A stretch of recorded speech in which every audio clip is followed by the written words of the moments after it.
and was only suitable for people aged 18 or over, will almost certainly have an adult theme, and might well contain sex or violence, which are quite graphic. It may also contain explicit language, including sexual swear words. Thanks for listening. Welcome to the Godless Rebelution, everybody. I'm Dan Ellis. Tonight we'll be joined by Dan Arel, who will be speaking to us about Godless Parenting and Ken Ham's Ark. Woo! Christian Little warns us that the gay sky is falling. Me out is back, bitches! Woohoo! And Oklahoma's keeping their death grip on the Ten Commandments. But here's what his revelation comes to him. He's kind of got all this stuff like touching, wiping, mourning of the animals. Not wiping, whipping. Whipping. Yeah. Also not touching. I am dyslexic. I hope I'm not having like a stroke. Do it live! Fuck it! Do it live! And an atheist almost always becomes supporters of eugenics and abortion. A swine is hungry for nuts. Jesus hates him too. Satan is real. Being a Satanist is an open declaration of revolt against counterproductive received wisdom and mindless rogue traditions. Decapitate her head off. We're done.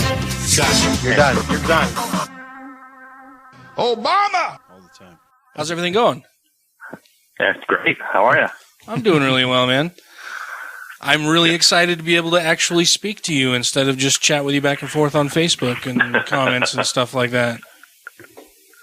There are three of us here, by the way, Dan. So I'm Matt. Nice to meet you electronically. Yeah, nice to meet you, Matt. And I'm Ryan Duffy. Hey, Ryan. So what's been happening lately? I saw that you posted a group photo with Seth Andrews. Where was that taken?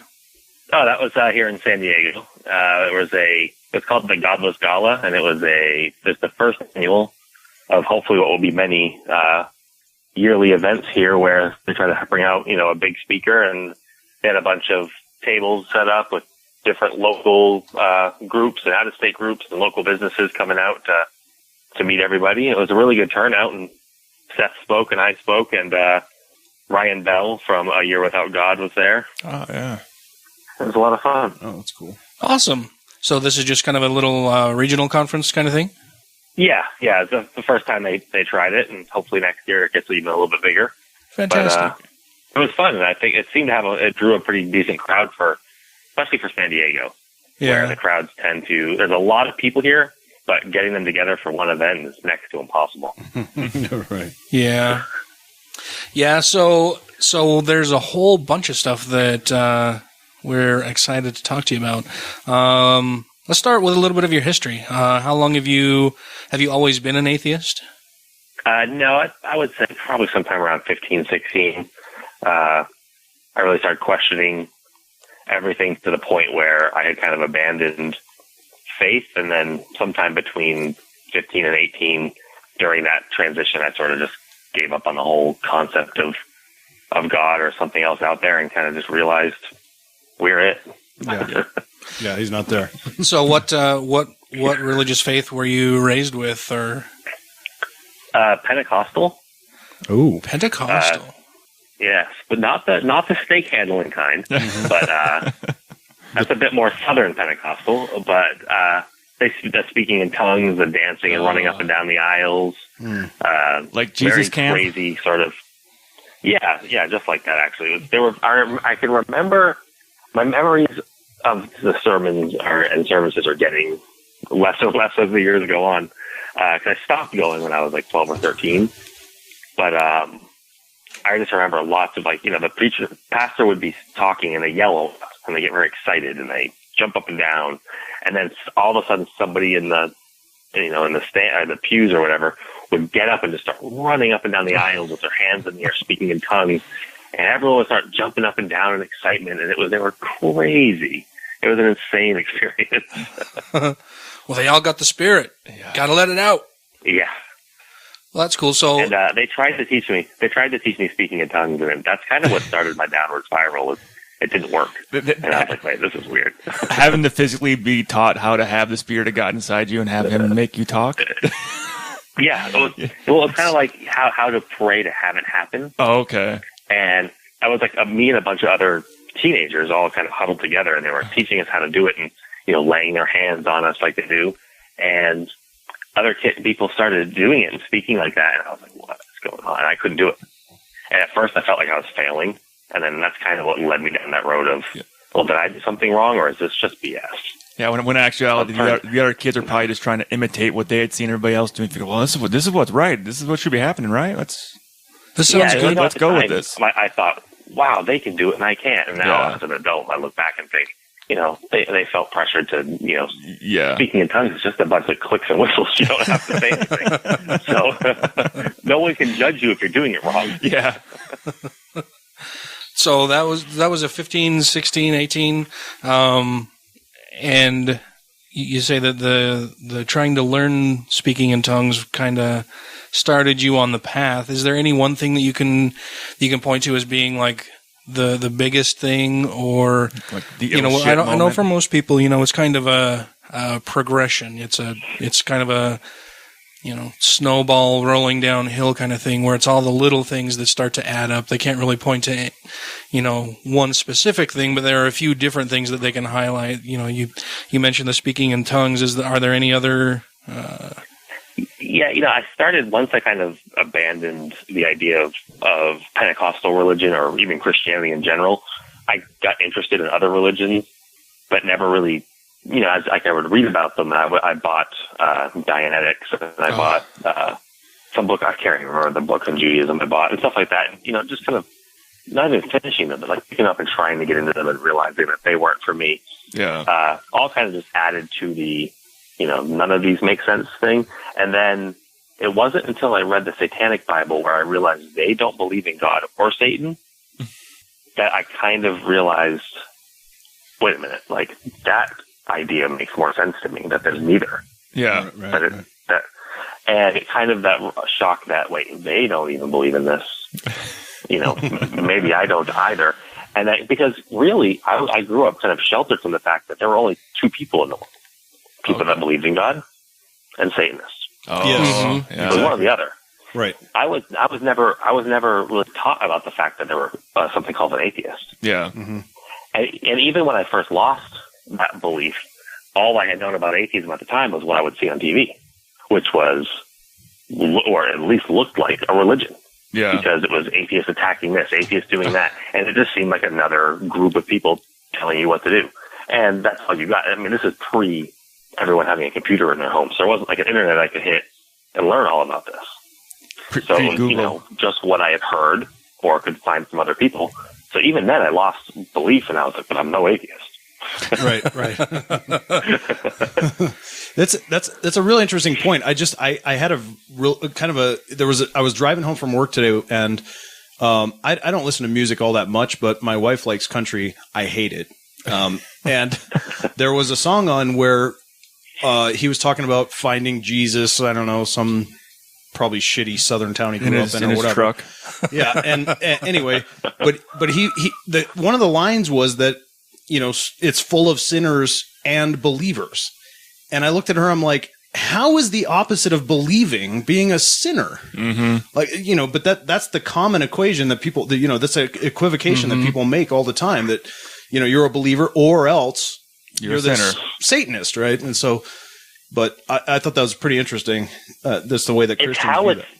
It's how it's taught, though, because if you listen to, like Kirk Cameron, great example, constantly loves to reference the fact that he used to be an atheist. Well, yeah. But if you listen to him talk about that time, he doesn't talk about not believing in God. He talks about rejecting God's word and accepting a sinner's lifestyle and Satan and things. So he talks about it like he believes they're there, but he just wasn't listening. Right. But like he's having a religious battle.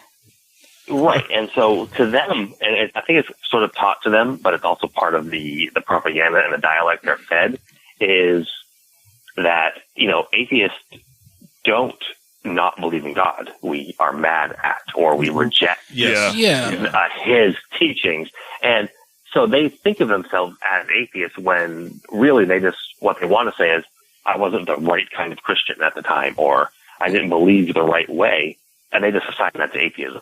And you hear it almost every day. Think about how many times you've talked to a Christian that says, well, I used to be an atheist, but they never were. It wasn't like they were saying, like, there was no evidence and I found evidence. It was like, just, well, I wanted to drink and do drugs, but then one day I realized I couldn't do that my whole life. Well, yeah, it's Kirk Cameron and people who say things like that. I liken them to the people who just think that, who view other atheists as just like basically rebelling against their invisible sky daddy. It's that you know they're there, you just don't give a shit. You're going to do what you want. You're just a rebellious, dumb teenager. You're just denying their existence or their power or authority over you. It's not that you don't believe they're there, you just choose to reject them. Mm-hmm. And I think a lot of the times people like Kirk Cameron, make that leap to say that that's atheism when that's not at all the case. I actually took a whole different take on that, but I mean, there's a big difference between being an atheist and a skeptic, right? Which are those two things have definitions in and of themselves, but being an atheist and just not, taking half a dozen years or so and not really thinking about religion is not the same as being an atheist necessarily, which is, I think, what Kirk Cameron did. Mm-hmm. Yeah. Like I said, if I've listened to a couple old interviews of his, and he's very much him, not like, just Christians in general, but him specifically references that God is there the whole time. Oh, okay. Yeah. And that he's rejecting him and things like that. Like, I didn't want to hear what he had to say. Well, that's by definition not an atheist. Yeah, that's the fuck you, Dad. Yeah. Exactly. And that's the way that they excuse past behavior. Yeah. Right. They feel like if they say, well, I was rejecting God, I didn't accept God, and then suddenly they did, they feel at that point when they accept, they've wiped the slate clean. Well, if it's once saved, always saved, what does it matter? Yeah. Right. I mean, can I change gears on you for just a second? Go for it. I have a 14-year-old, and he splits time between me and his mother, who is a rather devout Mormon. And so there's kind of an interesting transition he's got to go through all the time. And I know you've got a pretty popular book on this subject. So I just wondered, I mean, obviously I'm leaving you a very broad area, but what advice might you have, I guess, for when he comes to stay with me? I would say a dialogue is the most important part of the whole thing, is letting him know he can talk to you about things that have been told to him at his mom's, at his church, that if he's going to church with her, at a friend's house that's associated with, her side of things, I guess. I don't know if you guys live in different parts of town, et cetera, but if he has friends that are more associated, like I see these friends when I go to mom's house, and I see these friends when I go to dad's house, kind of deal. Yeah. He might, letting him know that he can come to you and ask you questions, and that you're not going to scold him for questioning if they're true or not, that it's an open dialogue, so he can come and say, hey, they told me this, and, I don't know, I would assume you're kind of out enough that he understands that you don't believe in the same thing as mom does. But letting him know that you're not going to judge him if he was to come to you and say, this makes sense to me, and this is kind of, I want to explore this, letting him know that, okay, well, let's explore it. And be open to him telling you about it, but letting him know you're not going to judge him, but you're not going to lie to him. And if you think something sounds silly, you're going to say, I think this sounds silly. Here's why. How do you feel about it? Or, something like that. And I think it just becomes an open dialogue. I think that works regardless, because at any age, kids are going to be sort of exposed to different beliefs. And even if the parents are together and both atheists, the kid's going to come home and be like, hey, Johnny, it's cool. Tell you about this great new thing called Jesus, and this great new 2,000-year-old thing. You don't want to push them away from it, because then they're going to be like, "Well, I want to know more because my parents don't like it." But you don't want to. You also don't want to make them believe what you believe. You want them to find their own path. And I think just opening up the dialogue and letting them know, if you ever want to talk to me about it, I'm right here. Right. Okay. All right. Yeah, you don't have to be afraid to ask me questions. I'm not going to think any less of you. In fact, maybe you can teach me something, or we can discover things together. Yep, exactly. And I know with my kids, that was That's the biggest thing that I've tried to do, is just not teach them what to think, but how to think, and to let them know that they can always come to me with any questions they have. You know, you don't need to be embarrassed or feel bad or think I'm going to get mad. Any of those things may happen, but not necessarily. You know, you should still feel free to come and talk to me about things. Exactly. And I know this is one of the subjects we actually had someone write into us, ask us to talk more about and get some guests on talking about. Basically, how to raise a kid without religion and all that kind of stuff. And if we just find an author who had a book coming out. Yeah, I wish we could figure that out. That'd be pretty cool. Well, and your book is due to be released in was it September? Yeah, September 1st. So it came out once on a different publisher, and that publisher got sold, and I wasn't able to get out of that contract, which I was unhappy with, and signed a new, much better contract. So the book will actually be more widely available on September 1st. Oh, excellent. Okay. So if people are looking for like some good parenting tips that they might be able to find in your book without having to obviously give your book away on air. No spoilers, but because it is a very common question that does come out with people in the communities. You know, they were raised religious, and now they're trying to raise a child non-religious, but they don't want to go about it the wrong way. Is there any teasers you want to give for people, or just kind of how to tactfully go about things with their children? Well, the book focuses first on how to approach issues, like we talked about right just before, when they have questions, or when they come home from school with these questions, how to address them, and how not to. The book was kind of born out of the idea that I didn't want to force my own kid to become an atheist. Okay. I didn't want to be accused of the same thing that I tell other, Christian parents not to do, or religious parents not to do.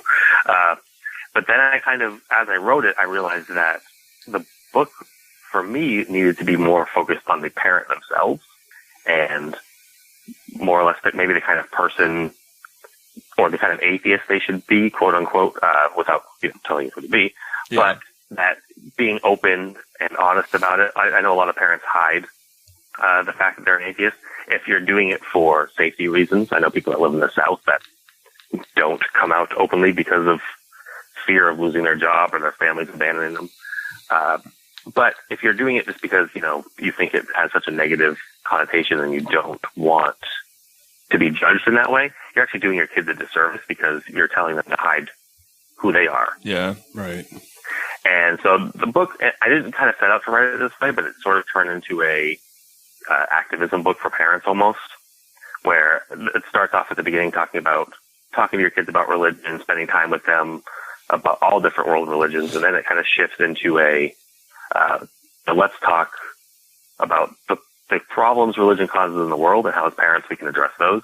Mm-hmm. So I talk about, from sexual orientation to race, to coming out yourself as an atheist. And so it's a broad book, and it's short. I try not to be too long with it. I kind of wanted it to be quick points that I have, quick thoughts I have, and then move on, so you're not kind of buried in 400 pages of every opinion I have. There are two main things that I know a lot of atheist parents struggle with in trying to raise their kids where other family members are still religious, where the parents have left the religion behind and are now having children of their own, and aunts and uncles and grandparents are all still very religious. The one that I hear most often is, how do I deal with, when little Johnny goes over to Grandma and Grandpa's house and stays with them for the weekend, and Grandma and Grandpa want to take him to church. How do I deal with that? Or how do I deal with Grandma and Grandpa, talking about God all the time, or wanting to pray over meals and that kind of thing? Do you have any suggestions for atheist parents out there wondering how to deal with those types of issues? For us, I have my grandparents are very fundamentalist, so my son's great grandparents are, and we just moved 3,000 miles away. That makes it a little easier. that was easiest. The best solution we could come up with is just to move as far away as we can. So we changed completely. It really, the best advice I could give, and really what really sparked most of the questions I kind of tackle in the book was my grandparents. Because when I said, hey, Nana, Papa, we're having a baby. Are you going to have it baptized? Yeah. Are you going to do this? How are you going to do this? What are you going to do about this? And they had questions immediately. And I sort of just was like, well, these are things I'm actually going to have to address at some point. And so a lot of people said to me, like, my kid was 2 when I started my book. And they were like, what do you know about parenting? And I was like, well, it's not what I know. It's kind of my roadmap. Yeah. And that's what I wrote. And really, like, it became how to address this. And my thought was, and how I've actually approached it to date with my grandparents, is you're not allowed to talk about this stuff. Mm-hmm. If you want a relationship with my kid, you can't do this. And if I find out you're doing it, I'm going to cut off your relationship. What's more important to you? Proselytizing my kid or having a relationship with him? Yeah. And, when my son's older and if they keep hammering, I'm like, sure. If you want to have a discussion with him and he's open to it, I'm coming along. Yeah. Right. That's going to shut them up immediately. It already drives them. It already makes them mad. I know more about their own religion than they do. Right. Yeah. Yeah. The Satan worshipers that know more about Jesus than they. How did they initially receive the ultimatum? I mean, how was that dealt with? Surprisingly well, because I'm kind of lucky in the fact that that's sort of a respect level they have. So they kind of bring those problems to me instead. So I see. If my grandmother gets concerned that we're all going to hell, she emails me. Oh, right. I was thinking about this, and I get it. Like, it must be difficult if you really do believe your family members are going to burn in hell. Yeah, sure. To watch it happen. So I have this sympathetic side to, I believe they really believe these things, and but I also have grandparents who are a bit on the sympathetic side. So when they call or say something, it just really scares us. I say, do you really believe in a God that if I was wrong and I died, would send me to hell, even if I did all super nice things and I was a good person all the time? Would he be so petty to care that I didn't worship him? And it's just, well, not the God I believe in. Right. Oh. And I was like, so then why are you worried? Yeah.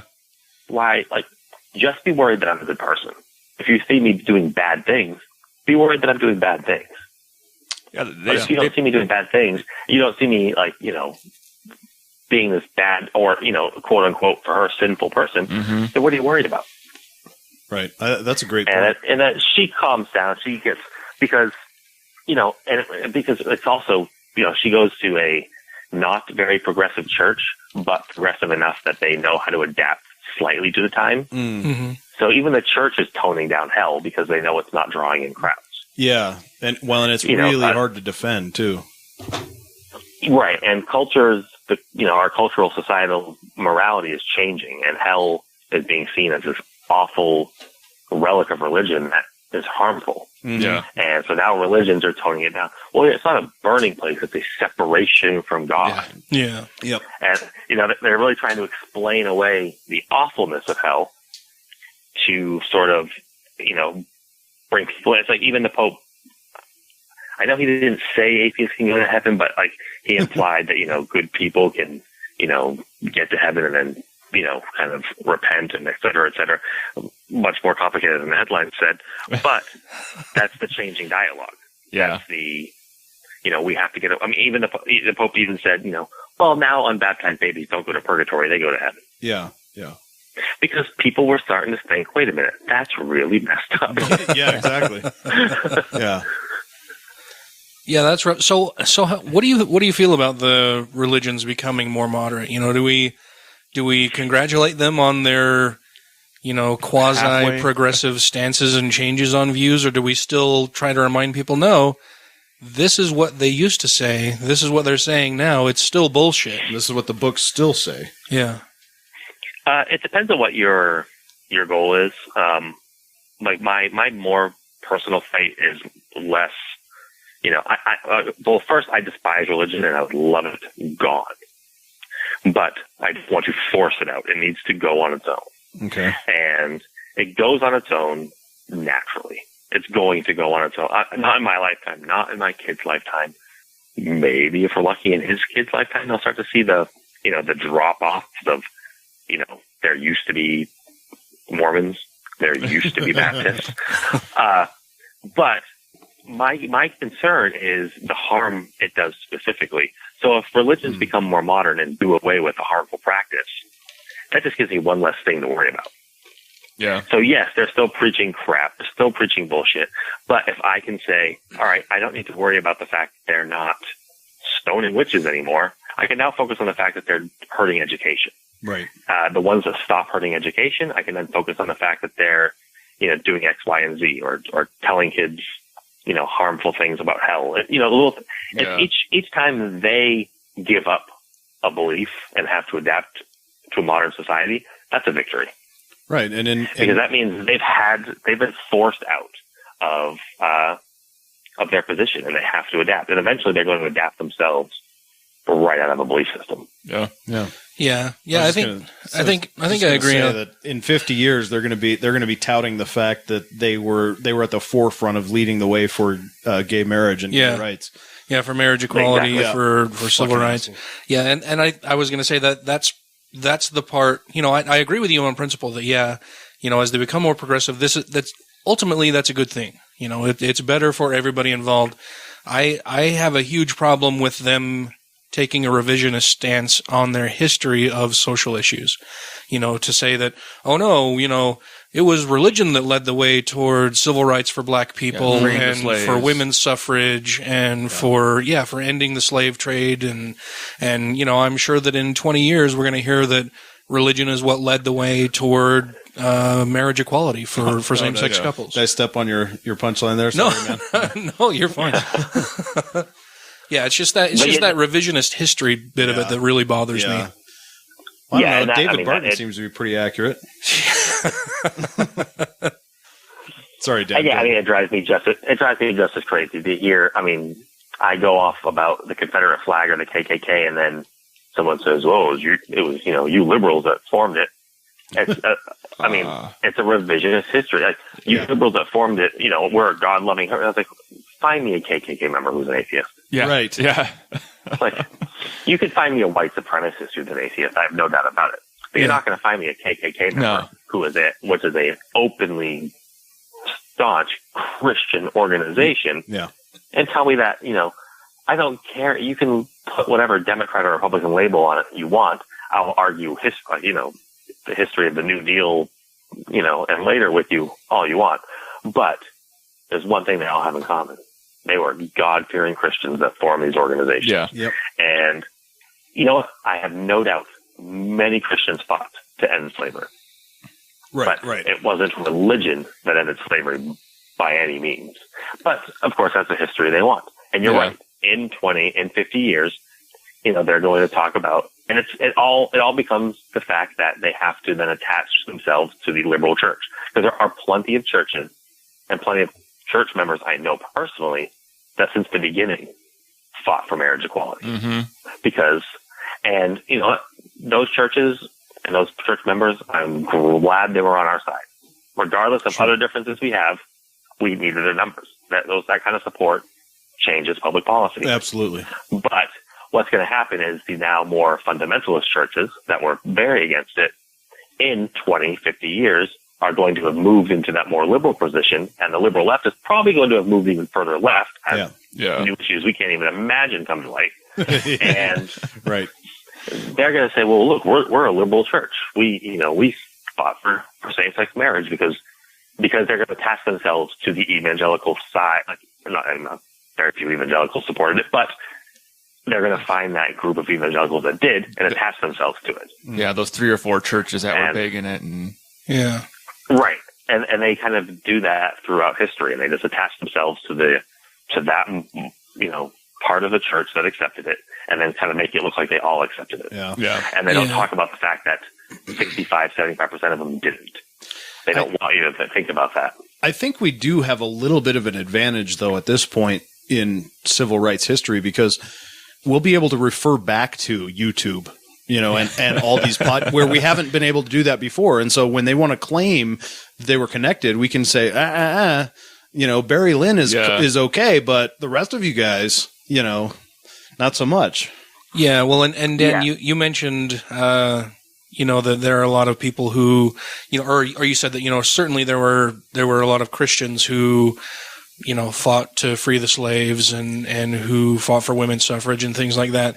I think the problem that we see, and in the revisionist history that we see, is that people equate, a handful of Christians acting just as good people and saying that Christianity is what drove them to do that. Yeah, that their religious faith is what drove them to be good people, when clearly that's not the case. I mean, there's not a single issue, and I've asked people this, from all stripes, all different types of religion. Tell me one single thing that you can do as a good for society that you can only do through religion, that you cannot do without religion. Mm-hmm. And I have yet to have anybody give me any good answer for that. It's always just, religious people do good stuff all the time. Okay, yeah, fine, religious people do.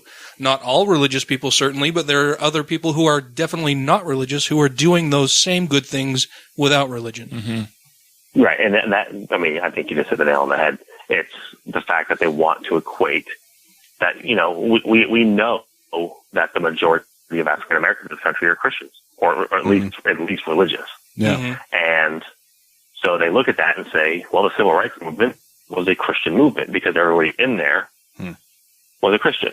But everyone in there also had, wore pants. Yeah. And they wore, they all wore shoes. So everyone that wore shoes supported civil rights movement. Right. It becomes attacking everything on. It's the same argument we have when people say, well, Hitler did this. Well, Hitler had a mustache. Well, a mustache is a genocidal dictator. But that becomes the ideal, is that you attach labels to everything. And Christians can find that label in so many places because they have such a majority in the country. Right. And so they like to use that to their advantage. And that's exactly what they're going to do with same-sex marriage, is because lots of gay couples are Christians. Yeah. It might not make sense to us, but they are. Mm-hmm. And it certainly doesn't make much sense to me. But you're going to get that, it was religion that did it because, these religious people were so good. But, like you said, at the end of the day, it has nothing to do with the fact that they're religious. It has to do with the fact that they're good people that care about others. Right. And if they lost their religion, I would hope very few of them would lose that love of humanity. Yeah, well, and it's not even just that they're good people who just happen to be religious. It's that they're good people who, in a lot of these cases, are acting in direct opposition to what their religion specifically states. Yeah. Right? I mean, you have biblical passages that talk about, gay sex is an abomination. And in spite of that, you have people who claim to be Christian who are acting for marriage equality and for, equal protection for the LGBTQ community. And that's not because of their religion, it's in spite of their religion. Mm-hmm. True. It takes a lot of cognitive dissonance to make that work. Yeah. Yeah, so I had mentioned before that I had two, there are two main things that I hear from the atheist community as far as trying to raise their kids in a godless family, secular home, or in a secular home without religion. The first one was, how do we deal with other family members who may seek to indoctrinate our children, want to take them to church, all of that kind of stuff. The second one that I hear most commonly is, what do we do about all of the social structure that a lot of religions provide? I know here in Utah, it's a ton of stuff. Yeah. Here in Utah, Mormons spend almost their entire lives steeped in some type of church activity, whether it's regular Sunday service. There's probably one day a week where they're not doing something. Yeah, with the it's church. family home evening, it's Boy home Scouts, teaching, it's Boy Scouts, everything, it's church basketball, Yep. it's young men's, young women's. I mean, Everything. It's everything. Almost all of their social structure revolves around the church. Yep. And I think that's one of the failings of any secular identity is that you don't have those types of organizations. And I think the atheist community is getting a lot better with a lot of that stuff. You know, Atheists of Utah here locally does a lot of family events. They'll organize trips to the museum or barbecues or stargazing, ice cream socials. You know, there's a bunch of different stuff that they do. There's also things like Camp Quest to help replace Boy Scouts and stuff like that. What other suggestions do you have as far as trying to provide more of that social structure, or even just dealing with your kid coming home and saying, you know, Timmy won't play with me because I don't love Jesus? Well, I think it's very demographic, because I think, you know, like, Salt Lake City, for example, or Utah, you have the church kind of overpowering the communities in general. Yeah. Where I live in San Diego, that's less the case. We're very, very high percentage Catholic, but they're not really running many of the programs. So after school programs, basketball, baseball, they're not tied to any of that. They're very open to everybody. And that sort of family events that happen here very rarely, maybe sometimes have like a sponsor from a church, but they're not church run. And so the church has very little hand in controlling them. They just become another part of the community. So, you know, if somebody wants to seek out a Christian basketball team, I'm sure a church here offers one. But they're not controlling the after-school programs. So it's starting the nonprofits that do those in the areas that need them. So it's saying, you know, I'm going to start a community basketball team or league, and finding a way to do it that's inclusive of everybody. Yeah. Because what I don't want is this to be, this is an atheist basketball team. And then have the Christian kid show up and be like, I want to play. And be like, I don't think so. Because no way, dummy. I can't imagine that happening. Like, I guess I could imagine it happening. But I feel like for the most part, our community is a bit beyond that. Yeah. And we're not that that's petty. What I think. So, right. I think for the most part, sadly, I've met so many people that are, but the majority of us aren't, and especially the ones that get into the activism side and the community side of things, aren't looking to create that. We're not looking to create, an atheist community. We're looking to create a secular community. Yeah. And so I think it comes down to, if your area is lacking in these things, finding the people that want to take the initiative to start them. So is there a lack of after school programs for secular parents and kids in your area? Well, how do you start one? Are parents being forced to put their kids into religious after school programs because there's an alternative? Are they forced to play basketball at the local church because it's the only place their kid can play basketball? And so on and so on. Do there need to be more ice cream socials and, you know, family gatherings, street fairs, that are only being run by churches? Then people in the community need to step up and make these. And if they have to be forceful on the secular side and saying, you know, look, your church is free to participate, but you don't get to come in with a list of rules of things that can't go on here because you're uncomfortable with them. Right. Yeah. Yeah, there will be no opening prayer. There's none of that witchcraft kind of shit is welcome here at our basketball league. But okay, how will we make sure the kids don't get broken legs and stuff? Yeah, because those never happen in the Christian leagues. And, you know, I think one thing that's giving a sense of community to people is Sunday assemblies. They're popping up everywhere. Yeah. I've been to a couple of them here in San Diego, and while they're not exactly my cup of tea, they're very popular and they're full, and people love it.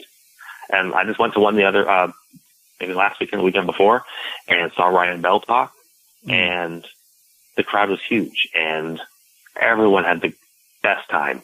And I stood in the very far back and just kind of watched everybody, and everyone participated, and they broke them into groups to meet each other and to make new friends, and everyone was into it. I had to go hide in the corner so no one would talk to me. Yeah, right. And, but I think there are lots of people that have a void to fill, and we need to offer that solution. Yeah. And we can, and we do. And I think we just need to find the areas where it's lacking and put focus on expanding there. What was that like? I've never been to one. I'm not interested at all. And I know Ryan Bell's really hot right now, but how was the assembly? What was that set up like? It's very church-like. So, like, the media isn't wrong when it's not, by definition, it's not a church. It is a community gathering. But they sing songs together. They stand up and clap. It's very scheduled in that sense. Okay. Which makes me really uncomfortable. Yeah.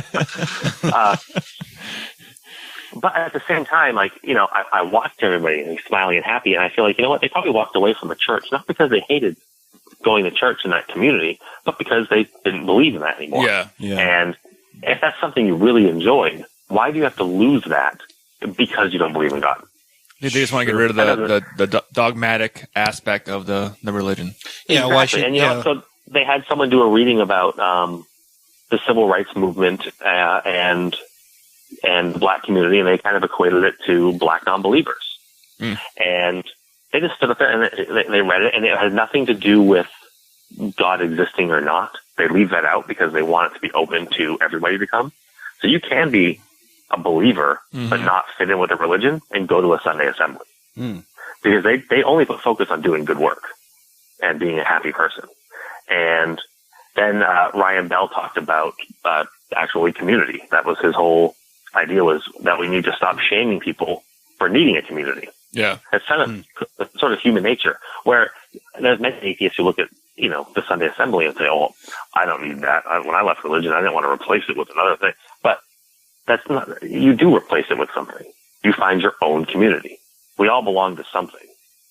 And some people, this is fun and this is exciting and they love it, and more power to them. Because and Christians and other people can call it church all they want. Religions don't have a ownership of community and of gathering together. They don't own that. No, and I think it's funny that they're just like they do with the faith thing. You're just as bad as us. So what are you talking about? But no, I appreciate that outlook. That you actually opened my mind on the assembly. So I'm not into that at all. Well, if they honestly opened one here in the Salt Lake area, I would go. Would you? I would go and check it out. Yeah. I'd probably go and check it out at least once. I would certainly recommend go and check it out. Even if going in, you kind of know it's not your thing. It's kind of good to know what it is that you're at least talking about. Yeah. Because that was one of the things that frustrated me the first time I went. The very first one they had here, I made it public I was going. I was going to write a review on it. Before I even went, I was getting crap. Yeah. And I was like, oh, have you been? No. Yeah. No, I just know it's going to be bullshit. Well, I just know it's going to be stupid because church sucks. Yeah. And, I walked away saying, this isn't for me, but I saw a need for it. Yeah. And I saw 200 something people having the time of their life. Yeah. And what more do we need? That's perfect.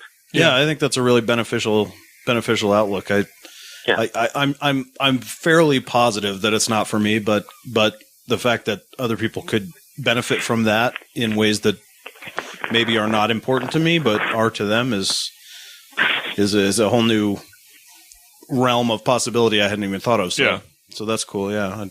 Yeah. I kind of liken it to, I don't know, going to a concert with friends or going to a play or a stand-up comedy, something where there's a lot of people, just enjoying themselves and enjoying the community and knowing that, there are other people with the same interests and that they're not alone in anything that they do. You get that sense of community and that sense of belonging and that sense of I'm not the only one where, that's what a lot of churches provide to people. Right. Aside and apart from a fear of hell and believing in an invisible sky wizard and all that kind of stuff. And raping kids and stuff. and bigotry.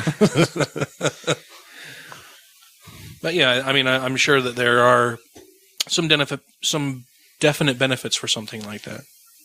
Yeah. I see benefits to it. Like I said, even though I know it's not something for me, but you know what?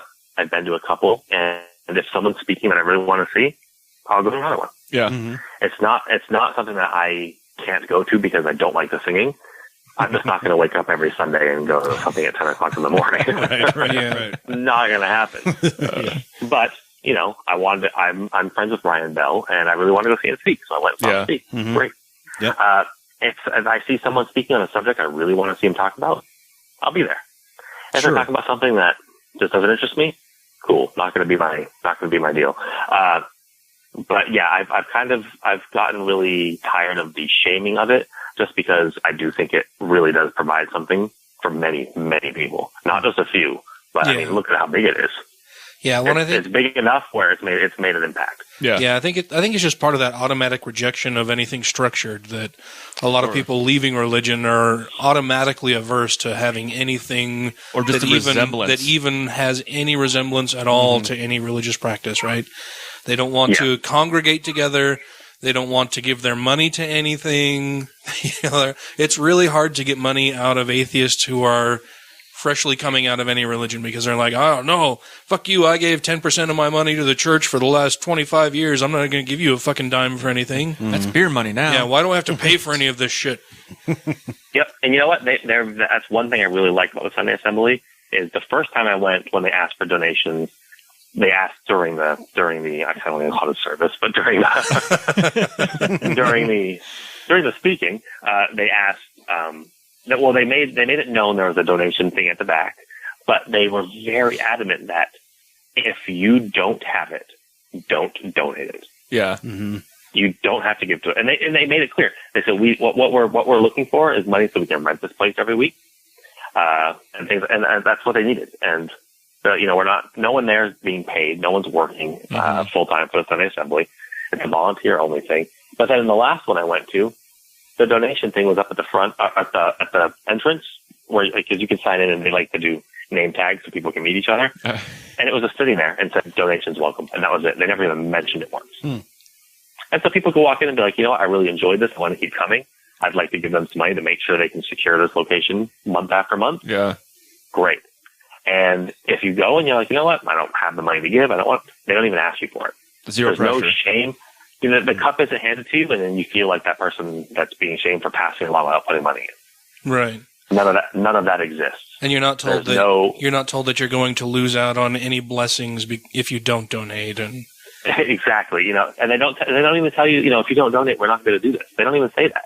Yeah. They leave the whole guilt and pressure out of it, which I love, because I get that any sort of nonprofit, any sort of group needs donations.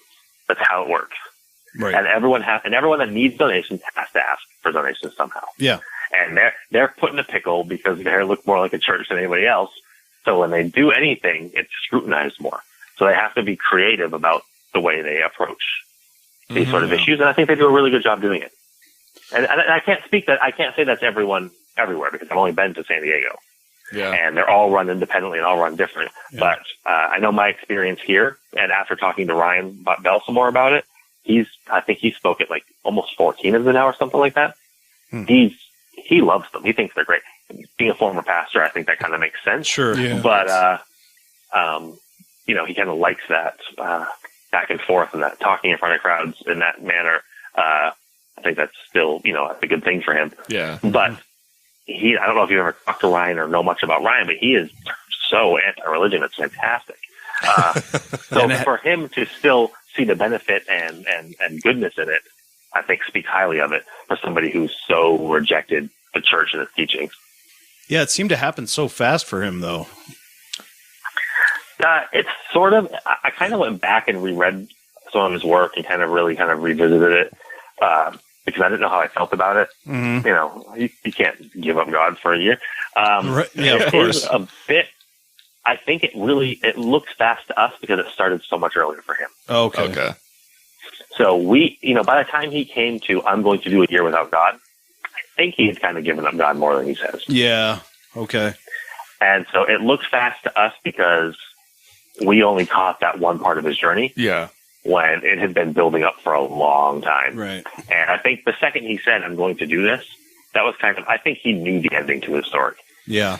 Yeah. Well, and I think once you reach the point of being brave enough to say, right, I'm going to do something that is a direct contradiction to many of the things I've been preaching from the pulpit, you're already well on the way. It's not something that, I imagine Billy Graham or Ted Pat Robertson or anybody like that would do any time in the near future, right? It's that you've already been having a lot of doubts, and you've already examined a lot of these things, and you figure, okay, fine, well, I'll just set all of it aside temporarily and see how I feel about it. Yeah, you're already down that path. Yeah, and I think I can't speak for him, but I think it was sort of at that point where once you kind of shed that, he probably felt really free. Oh yeah. Oh yeah. So, you say like, I have to follow these strict guidelines. I have to do all of these things. I have to believe X, Y, and Z. And then you make the announcement that you're not going to do that. Suddenly, like, I don't think it takes very long from that moment to realize you don't need any of it.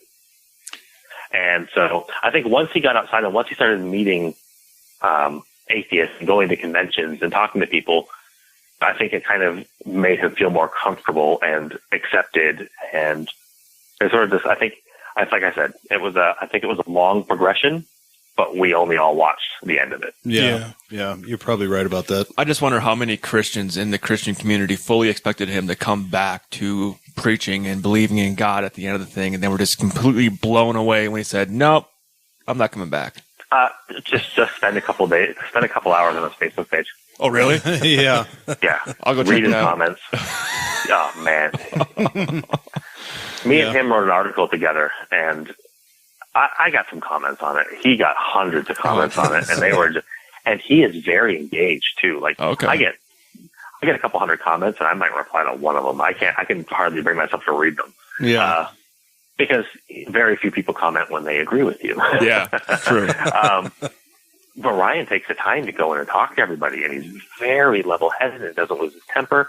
And if it's going badly and it looks like it's going to go south, he just walks away from it. Wow. Which I can't do. Yeah. Which is one of the reasons I try not to engage very often, is because if I engage and I commit to it and it goes south, I'm going south with it. Right. I'm going to just tell you off, and then I didn't do anybody a good service. I did myself a disservice. I did them a disservice. I did the readers a disservice. But I know my temper and my limitations. Yeah, I've been an out atheist now for, I guess, about 5 years. And when I first came out, I still had a lot of religious friends, and of course I have a lot of religious family members. And when I first came out and started posting atheist-related topics on Facebook and everything, I would have a lot of my religious friends and family members, make comments on anything I post out there. And now I don't hear from any of them. 5 years on, I don't hear from any of them. It's kind of like they've all voluntarily dropped out of commenting or responding to anything that I put out there. Yeah, I think it comes to a point where they sort of accept it to an extent. Yeah. Not all really, but they just don't invest the time that they were once thought. When you first kind of leave, there's that window, I think, that they think they have where they can grab you back. When they think they still have you on the line and they just need to reel you in a little bit. Yep. And then I think after a while they realize they're not going to reel you in, and they move on to the next person that they can. Best to cut bait. Exactly. Or, like in my case, they just all deleted me and blocked me. Slowly, they just replace the people that tend to more or less agree with me, because these days I have to vet my Facebook friend requests a bit more carefully than I used to. A few of those, if I ever see you, I'll run you over with my pickup truck. You start being a bit more careful about who you had. Yeah, those are always fun. Yeah, those are always fun. Like when your greatest argument is that you don't like what I say, so you're going to kick my ass. You've lost. Yeah. Oh yeah. Yeah. Generally, I just get an FU or something like that. I mean, you're Facebook friends with me. You've seen the hate mail I love to screenshot and post once in a while. I don't generally get anything threatening. I just get told that I'm an idiot and a loser and a libtard or. How, and a lot of those comments would go a lot farther for me if they could speak proper English or write proper English. We were talking about this before. We were talking about it prior to the podcast, that when the bulk of the comments and email you get, look like they were written by a third grader that is learning English as a second language, like, it's so easy to dismiss those as those people just being so stupid. And I think a lot of atheists fall into that trap of saying, oh, well, all religious people are dumb. No, not all religious people are dumb. There are some very, very intelligent religious people out there. They're just not the ones who choose to send hate mail to people. Yeah. They're not the ones that choose to do that, but also I like to poke fun at the people when they send me really misspelled things like that sometimes. Sometimes I just reply back with it corrected. But that's fucking awesome. That's beautiful. Like an English teacher. I'm going to start doing that. Just here, start over. That's fucking great. One guy just recently, he kept sending, I can't remember what it was. Oh, are you ever going to debate somebody about gay marriage, or are you just going to call them bigots? Period. Nice. I said, was there a question in there? Yeah. And he responded with this, you're a better, and he meant to say Dodger. He said, you're a better dogger than Obama. Are you ever going to debate me on gay marriage? Period. And I said, I believe the word you were looking for was Dodger. And I still don't understand. I still don't see a question in there. to which the last reply was "fuck you." And yeah. Of course. I'll bet he used an exclamation point on that. Yeah. You were right. All I caps. try to remember sometimes. And for the most part, they probably are pissed, so they're typing fast. And when I piss and type fast, I mess up. So it's not necessarily that they're the dumb ones that are messaging you. It's that they're careless because they're pissed. Yeah. But even I still, kind of just feed off that a little bit. They don't proofread. But even then, it takes a certain level of stupidity to not realize I'm pissed and I may not be sending off the best representation of my views, right? Well, and it's like you know, like I said, I have a 14-year-old.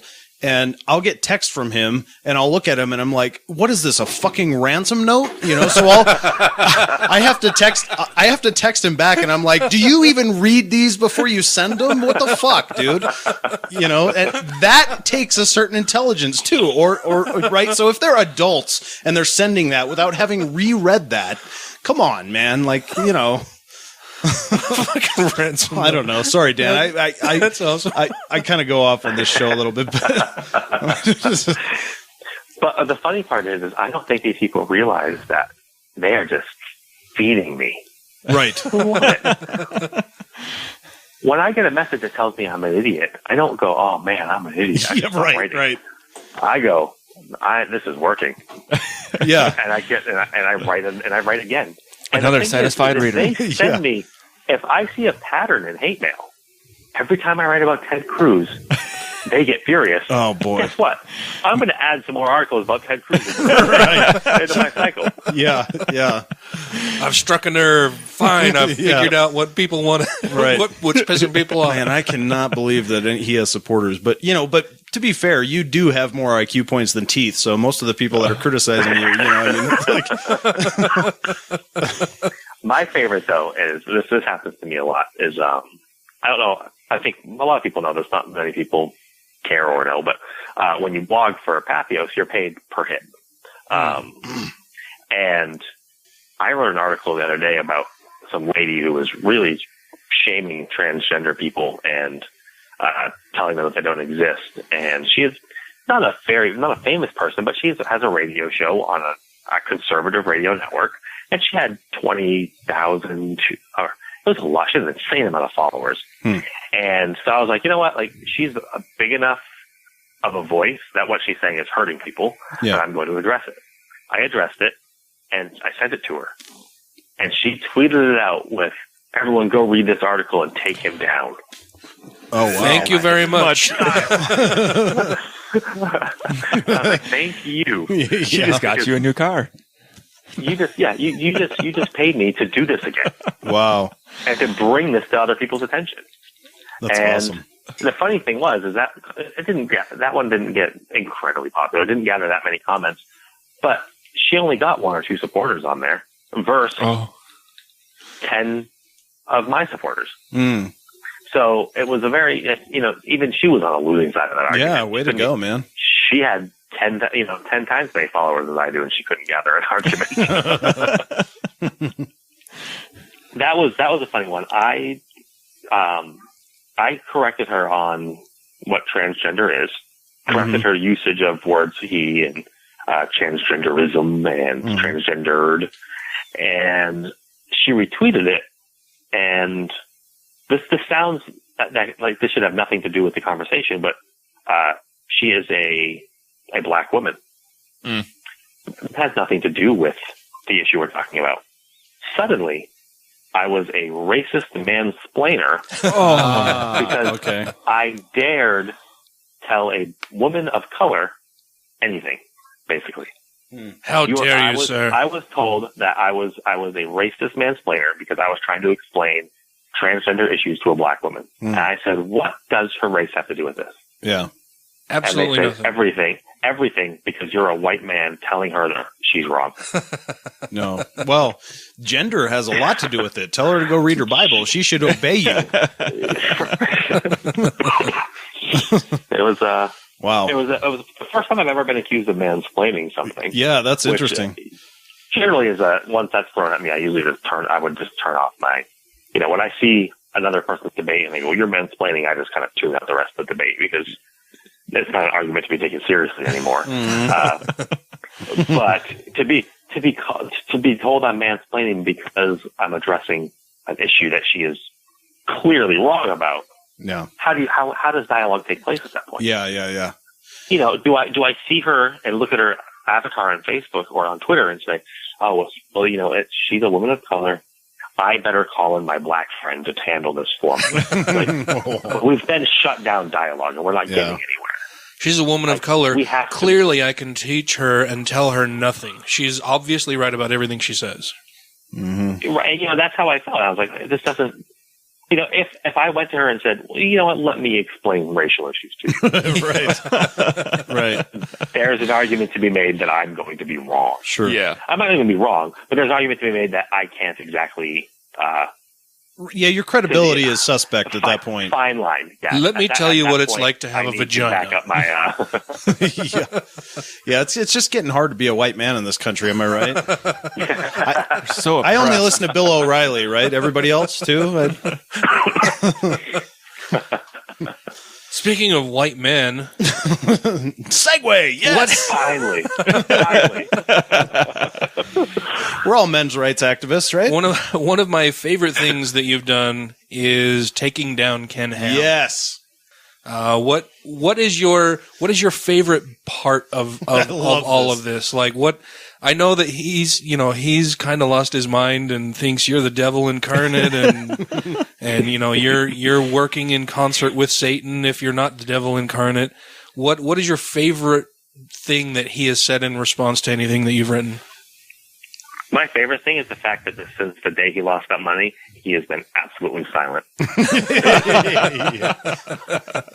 Because up until that day, he would reply to me almost on every tweet, on every blog I wrote. He would say something. And the day they lost that money, he has not said a peep. Oh, man. Because he does not need me engaging with him anymore. Yeah. Oh, yeah. I mean, the whole thing is hilarious. And going on the radio with him and saying, "You're hiring people illegally," and him say, "I'm not hiring anybody." I send him a screenshot, and he still says, "We're not hiring anybody."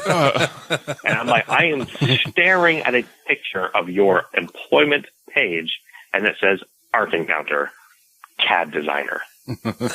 What part of this is not hiring? Yeah. Well, it's a position for Answers in Genesis. So for the people, so for the people listening who may not be entirely familiar with the story, why don't you give us a little bit of background about what we're talking about here? Sure. So, in 2010, Ken Ham announced that he wanted to build a life-size ark, and do it in Kentucky, and that they needed some money to do so, and they started fundraising, and it went terrible. And they learned about a tax incentive program in the state. So if you're building a tax I want to use the word tax trap, but like a tourist attraction, the NASCAR Speedway they built there, a theme park with rides and, actual fun things on a big boat. You can tell the state, here I'm building this. Here's how much.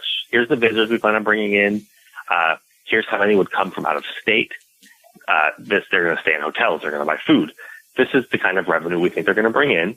And then the state will say, all right, based on that, we'll give you, let's say, $30 million off of your sales tax. So when you collect all your sales tax at the end of the year, we'll give you up to $30 million back. And then so that company can use that to expand, to renovate, whatever they need to do to further, promote the business and bring in more people. This benefits lots of people in your area. This benefits hotel owners, restaurant owners, gift shop owners. So it's a pretty decent program. I don't have anything against the program itself. Mm-hmm. Well, Ken Ham said, well, this is perfect. We've raised X amount of money and we can build part 1 of the ark. And then we'll apply for this tax incentive and we'll get money back to build phase 2 and finish it.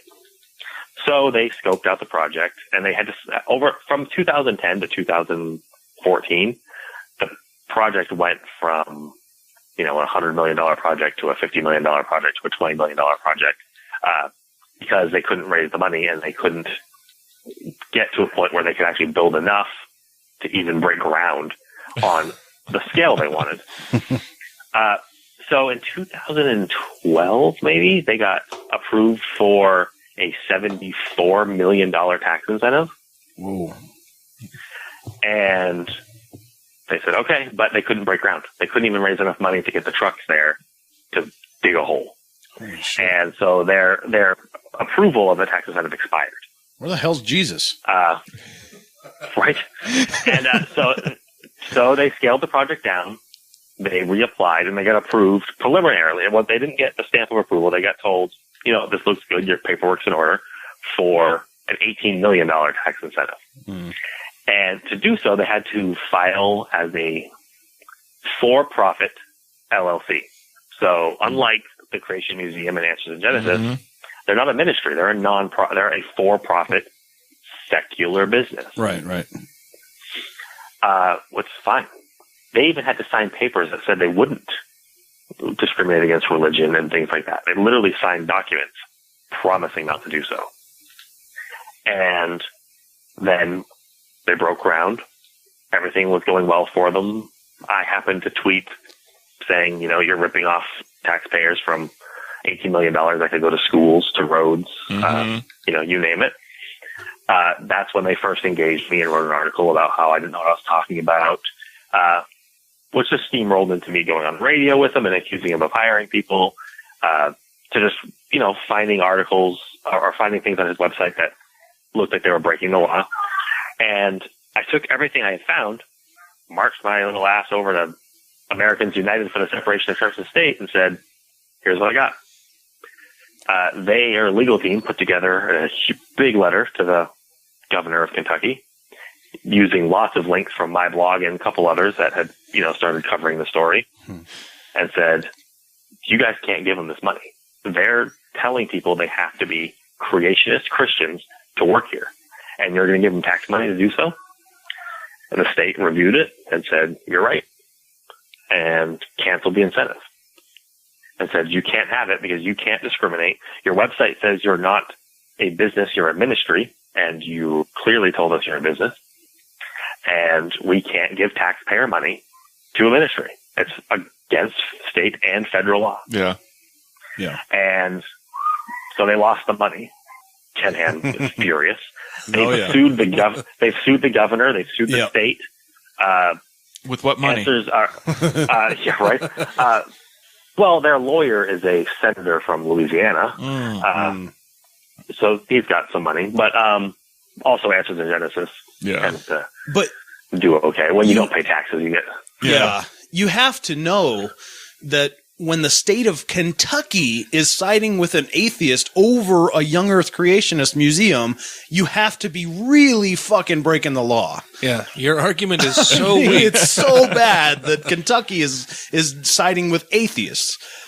especially because they really endorse the project to begin with. Yeah. They love it. The governor even today says, we want this to be built. Right. We think it's going to be great for the state, but we can't give you money to do so. It's against the law. Yeah. Yeah, I think that's very telling. They started battling it in court. It started last week. The judge, sadly, seems a little on the side of Answers in Genesis. The things he said were a little unnerving, but they don't have a case because the Supreme Court's already set precedents in this. Yeah. Oh, good. So they don't have much of a case. So even if the judge was to say, like, all right, let's go full trial on this, let's not dismiss like the state has asked, they don't have a case. And even if this judge said they won and it had to go to a bigger, appeal and go up the ladder, the higher this goes, the less chance they have of winning. Yeah. They're done. And I think they know it, and I think they're using this as a fundraising tool. Oh yeah, absolutely. Yeah, for sure. It's not working, really. Yeah. I watched their donations. They're not increasing very much, but they're trying to use Christian persecution as a fundraising tool. Oh, yeah. And it's not really working because even a lot of Christian leaders don't want them to get this money because it doesn't work for them. Once those lines are blurred, the freedom they have as a religious organization becomes blurred. Yeah. Yep. And they don't want that. A lot of Baptist leaders in the state of Kentucky signed on to the lawsuit saying, we don't want him to get this money because it's not what the separation of church and state is about. Yeah. They don't want those lines blurred. And so that's where it is now. This is a little parenthetical, but I noticed during some of the pictures and videos they showed of the Ark construction on his website, Ken Ham's website, they're using massive steel braces and giant lag bolts and stuff to hold the construction together. And it's like, you fucking know that Noah didn't do that, right? Like that's not possible to navigate the seas, and yet he's still using that because it can't support its own weight. And I'm like, you fucking idiot, dude. You know, like you have to know. Noah's didn't have a restaurant in it either, though. Oh, okay, fair enough. But he's answered that. Have you read? Oh, it? Has he? Yeah. Okay. Oh, sit down. Are you sitting down? Yes. Yeah. We don't know how advanced society was before the Great Flood. And we don't know that Noah didn't have modern technological advances that we have today then. So to say that Noah didn't use cranes and bolts and computers and all of these things that he's using is to say that you know about life before the flood and you don't. Oh, right. But that argument's self-refuting right at the beginning because he's saying nobody knows. So even Ken doesn't know what Noah knew. Right. So he's assuming Noah knew that stuff, but he's saying nobody knows. You don't. I'm surprised he didn't just go the full on. You can't. Were you there? Were you there? Yeah, I was just going to say I was surprised he didn't go the full on God defense. Like, all things are possible through God. Yeah. Right. But then if he does that, then he's admitting he doesn't have the power of God, so he can't say that. Yep. So it's wow. It's an interesting thing to watch the way they kind of talk in circles around this and how their followers don't pick up on it. Well, no. They're like, oh, that makes sense. Noah probably had a MacBook. Yeah. That's what I was just envisioning. I was envisioning Noah in a Starbucks with his MacBook Pro, sitting there with his CAD drawings that Jesus looking over his shoulder going, yep, you got it right. That'll work. Go build it. Yeah, well, if he had all of that. Starbucks with a V.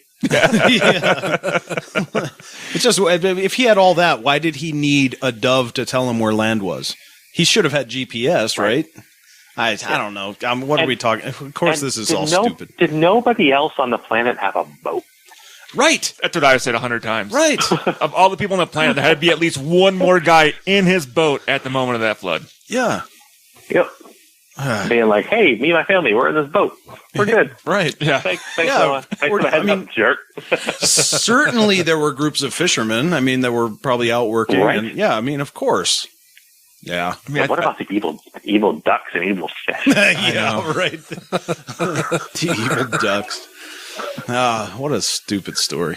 Yeah. Well, and ever since the Bill Nye Ken Ham debate, when I signed up to get the streaming video or whatever, So now I get the emails from Answers in Genesis all the time. And it's fun to just go out and like read some of the ways in which they try to mentally do these acrobatics in order to support the things that they already believe. Yeah. Remember a few, like I used to pull science articles that they had from that website, and we used to read them on the air, and so they were so bad. Science according to Ken Ham. Yeah, we did like 2 of them, and we're like, this is just so ridiculous. Yeah, I've thought about we could probably do an entire show just based on, this is what Answers in Genesis says about how the world we live in. I think that would be a lot of fun. So for all of your writing on this, you won the American Atheists First Amendment Award. I did. Congratulations. Yeah, congrats, man. Thank you. That's awesome. So how did you first hear about winning the award? I was sitting on a friend's couch watching a hockey game, and Sarah Moorhead from Recovering from Religion just sent me a big congratulations, we're so proud of you. And I was like, what the hell are you talking about? And then like I saw my Twitter started lighting up, and people were like, way to go, Dan. And I was like, for what? And then and finally like Sarah was like, you know? And I was like, no. And then I didn't tell you. And I was like, no. And she's like, tell me what I want, and sent me a picture of it. And that's how I found out. Nice. So half the world knew before you. Yeah, pretty much it seems. That's awesome. I think it was very, very well deserved. Yeah. Congratulations. Oh, thank you. Well, we'll let you get on, man. We'll wrap it up here. Perfect. But we appreciate your time so much, and it's been a pleasure for sure. Do you have anything you want to plug before we let you go, or anything coming up? You know what? Just follow me on Twitter if you're a Twitter user at Dan Arel, DANAREL. My book, Parenting Without God, it's on pre-order now. Comes out September 1st. Everybody buy that. And danarel.com. That'll lead you to articles I write for other websites and for my blog. Excellent. Awesome. Thank you so much for joining us, Dan. I really appreciate it a lot, man. It's been a blast. Yeah. Thank you for having me on. It's been a pleasure. Enjoy the rest of your night. You too. All right. Thanks. Bye-bye. There we go. Yay. I thought that was very good. Yeah. I have read quite a few articles. I always read on Patheos and noticed them popping up in Huffington Post. And I do remember the whole Ken Ham thing when it started to go down. I was like, this is awesome. Well, yeah, his writing on it was awesome, but because, like he said, he pulled screenshots of their actual hiring practices and application process. Well, because I remember that going around the internet there for a few weeks where everybody's posting and going, oh, Ken Ham can't do this, and look what he's doing right there in the articles. And like, you can try to lie about shit, Ken, but we have the evidence right here. Dated. Yeah. Metadata. Maybe you could even try to play the, this is something I didn't know about card, but to come out and flatly deny it when we have the evidence right in front of our fucking faces. Well, but even the I didn't know about it doesn't fly, because when you're trying to get $30 million in tax breaks and it's your fucking company, you better goddamn know, because I'll tell you what, if that was a secular company, the IRS would be all over your fucking ass if you didn't know about every cent of that. Yeah. Yeah, absolutely. They would. would. Fuck you, Ken Ham. Well, I think we've even brought that up in the past on how recently with the IRS actually looking at churches and stuff going, hey, are you actually violating your 501c? Everybody's like, oh, what's this? The libtards and the Democrats or whatever are trying to go after the churches now and fucking attacking them. I think I just made that one up. Libtard. I've been called that before. I've tons been of called times. a libtard. Really? I haven't heard that. I work with some ultra-conservative people. Nobody has ever called you a libtard? No. I've been called a libtard. Or a Demorat. No, I just made that one I up. haven't heard Demorat, but that's good. I do get called a libtard all the time. Really? Yeah. I've heard Republitard. Well, I always say Repubtard. Yeah. Repubtard? Yeah. Conservatard. Yeah. I just call them a conservative. Creatard. Jesus-tard. Does it just do it with anything? All of the tards. Yeah. Buckamurmatard.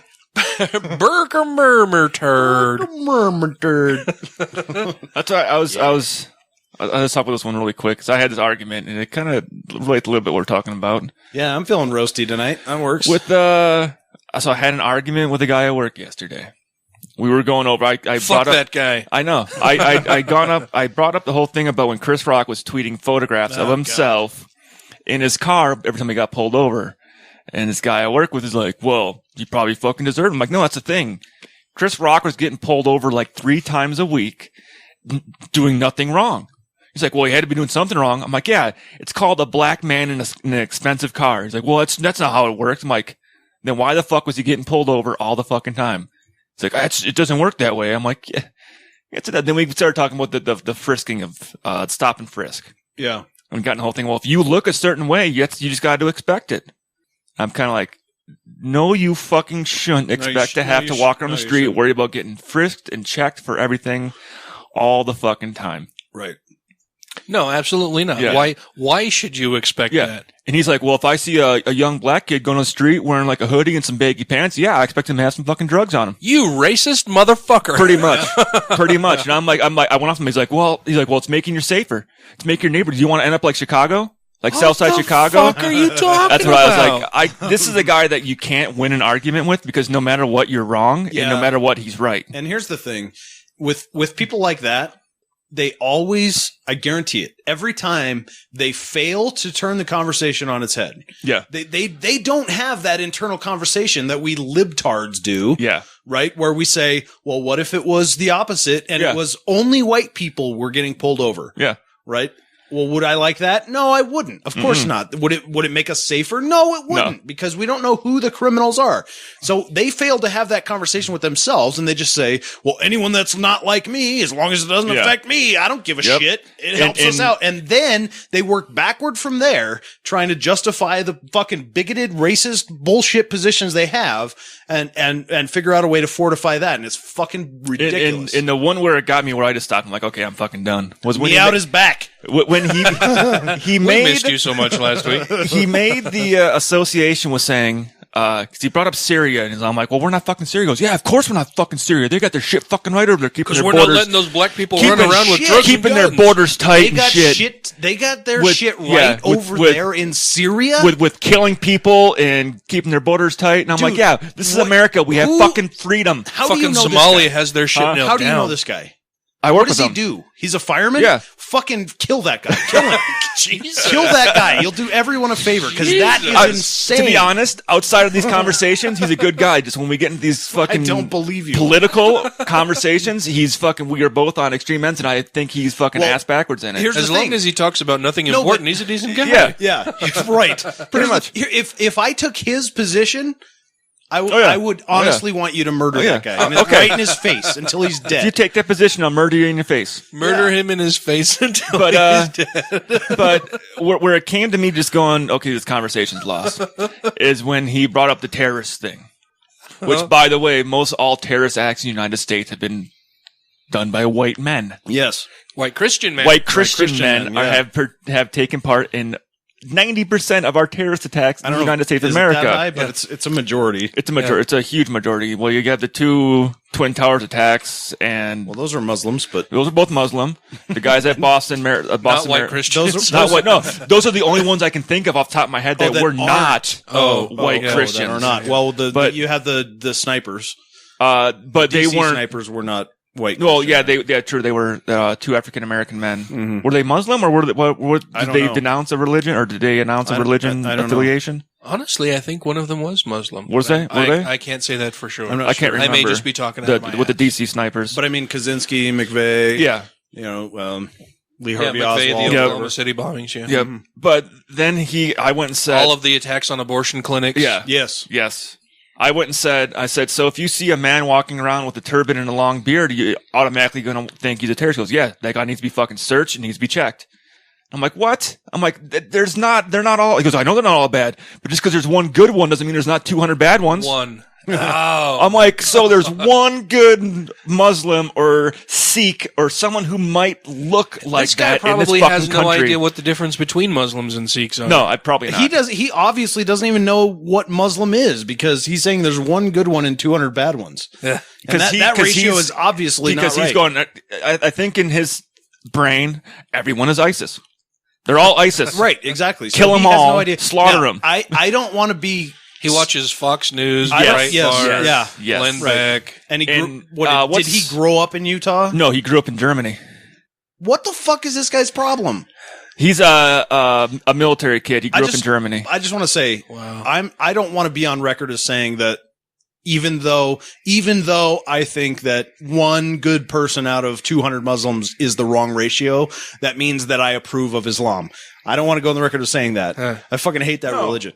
But putting everybody in the same boat because another part of that culture has a problem is not right. Yeah, I think humanity would be better, hands down, without Islam. No matter what, good or bad, whatever it is. Because those people are going to be good without Islam anyway. They're good despite the Quran. But first and foremost, with every person, you should treat them as a human being until you have determined you need to treat them otherwise. You need to have a charitable view of people. Innocent until proven guilty. That's a law in this country. Just because the way they're dressed or the way they look does not automatically deem them a bad person until you actually get to know the person. They wear you could easily flip that on its head and say that, fucking every white guy that I see with his pants pulled up all the way and wearing Dockers, I know automatically is a fucking fundamentalist who's going to bomb an abortion clinic. Yeah. Those guys need to be strip searched and or stopped. Every Catholic is a pedophile rapist. They're all fucking abusing prescription medications, I know. Yeah. Well, in Utah, that might be true. Yeah, but you don't. They're not. That's the point, though, right? Yeah, but I mean, that could easily be flipped on its head. It's like why is our prisons filled with majority of ethnic population on drug charges when I know damn well at least the same amount of people that are fucking Caucasian on the streets and the same exact fucking drugs and they ain't fucking locked up. Yeah, and they're letting more. That's numerically speaking. Yeah. I had brought that up to him. Like I said, I would have an easier time walking down fucking the middle of New York City with a fucking pound of weed on my shoulder and not even get fucking busted, but that black kid will get fucking busted for an eighth in his fucking shoe. Oh, easy. White privilege. Yeah. Making me rich, yo. Dollar bills. Did you ever see the videos with, ever see the video with Steve-O?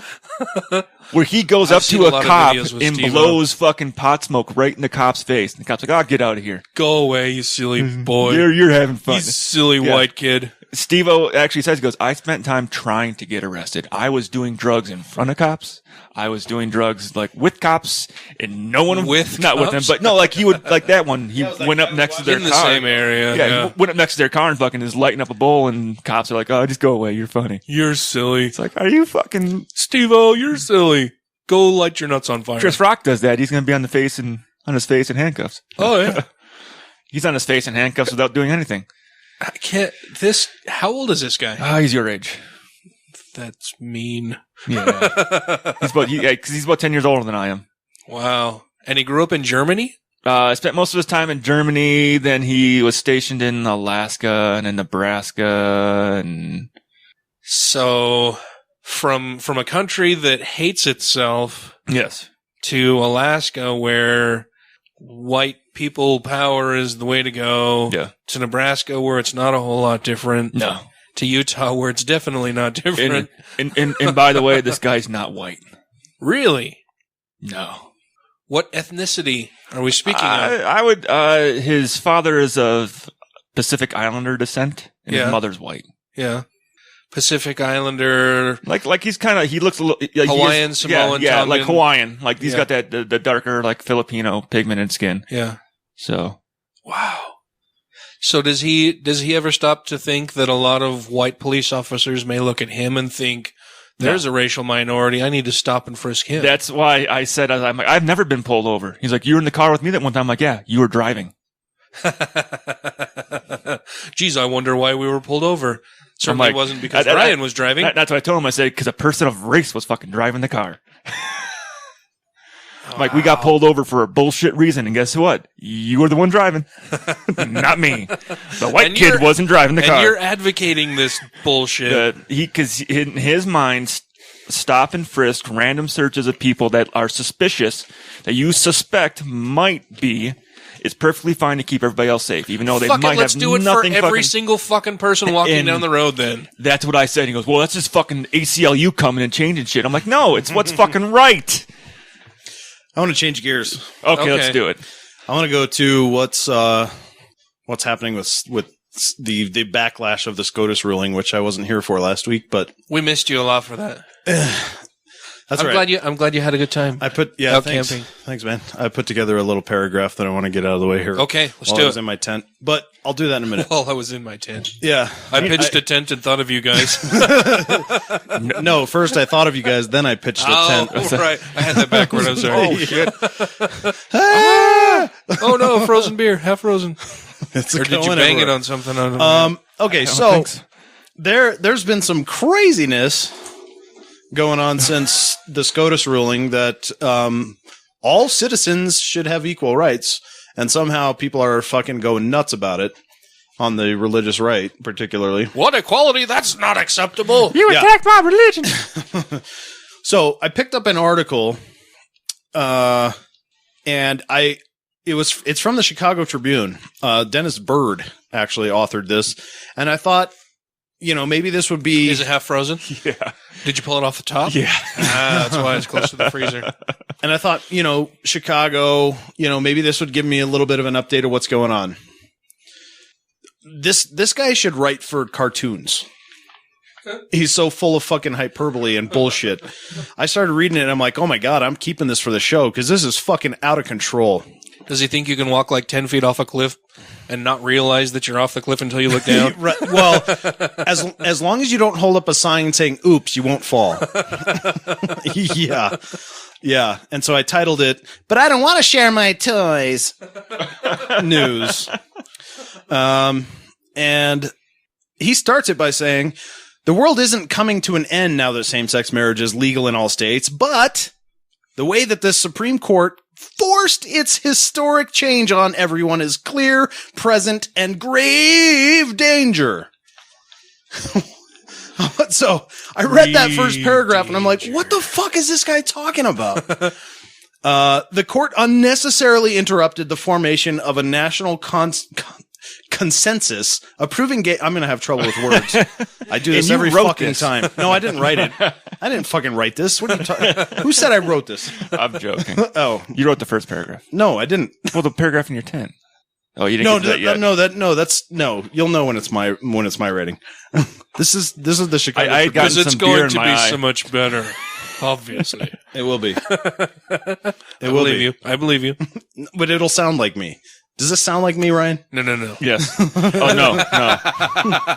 All right. So Dennis Byrne of the Chicago Tribune goes on to say, the court unnecessarily interrupted the formation of the national consensus approving gay marriage and set the stage for unremitting, costly, and fruitless battles over how high this court's dictum should be applied. It's reminiscent of how Americans were forging a middle ground on abortion and on demand in their state legislatures decades ago, until the high-handed court stepped in with unchallengeable, autocratic, and poorly argued decisions in Roe v. Wade. Autocratic, really? Yeah, and unchallengeable and high-handed court and all that stuff. Yeah. So the fight for same-sex marriage isn't over. That I agree with. What's this fucking guy's name? Dennis Bird. Dennis Bird. Dennis Byrne. Dennis Byrne. B-Y-R-N-E. I was going to have to use related to Larry at first. No. Wasn't he in Men Without Hats? I'm too young. Never mind. I'm just kidding. The fight for same-sex marriage isn't over, not by a long shot. I agree. People on opposite ends of the argument will make sure of that. Yes, that's true. Goes on about Kennedy's majority opinion. To justify the decision, Kennedy had to twist the Equal Protection Clause of the Constitution into an unrecognizable form that will open the door to many and fantastic claims for equality. Did you twist it into a pretzel? Because I recognize that one. Yeah, but that would be Jewish, so no. But fantastic claims for equality? Yeah. Why? How can you justify objecting to equality? What is your fucking problem? All right.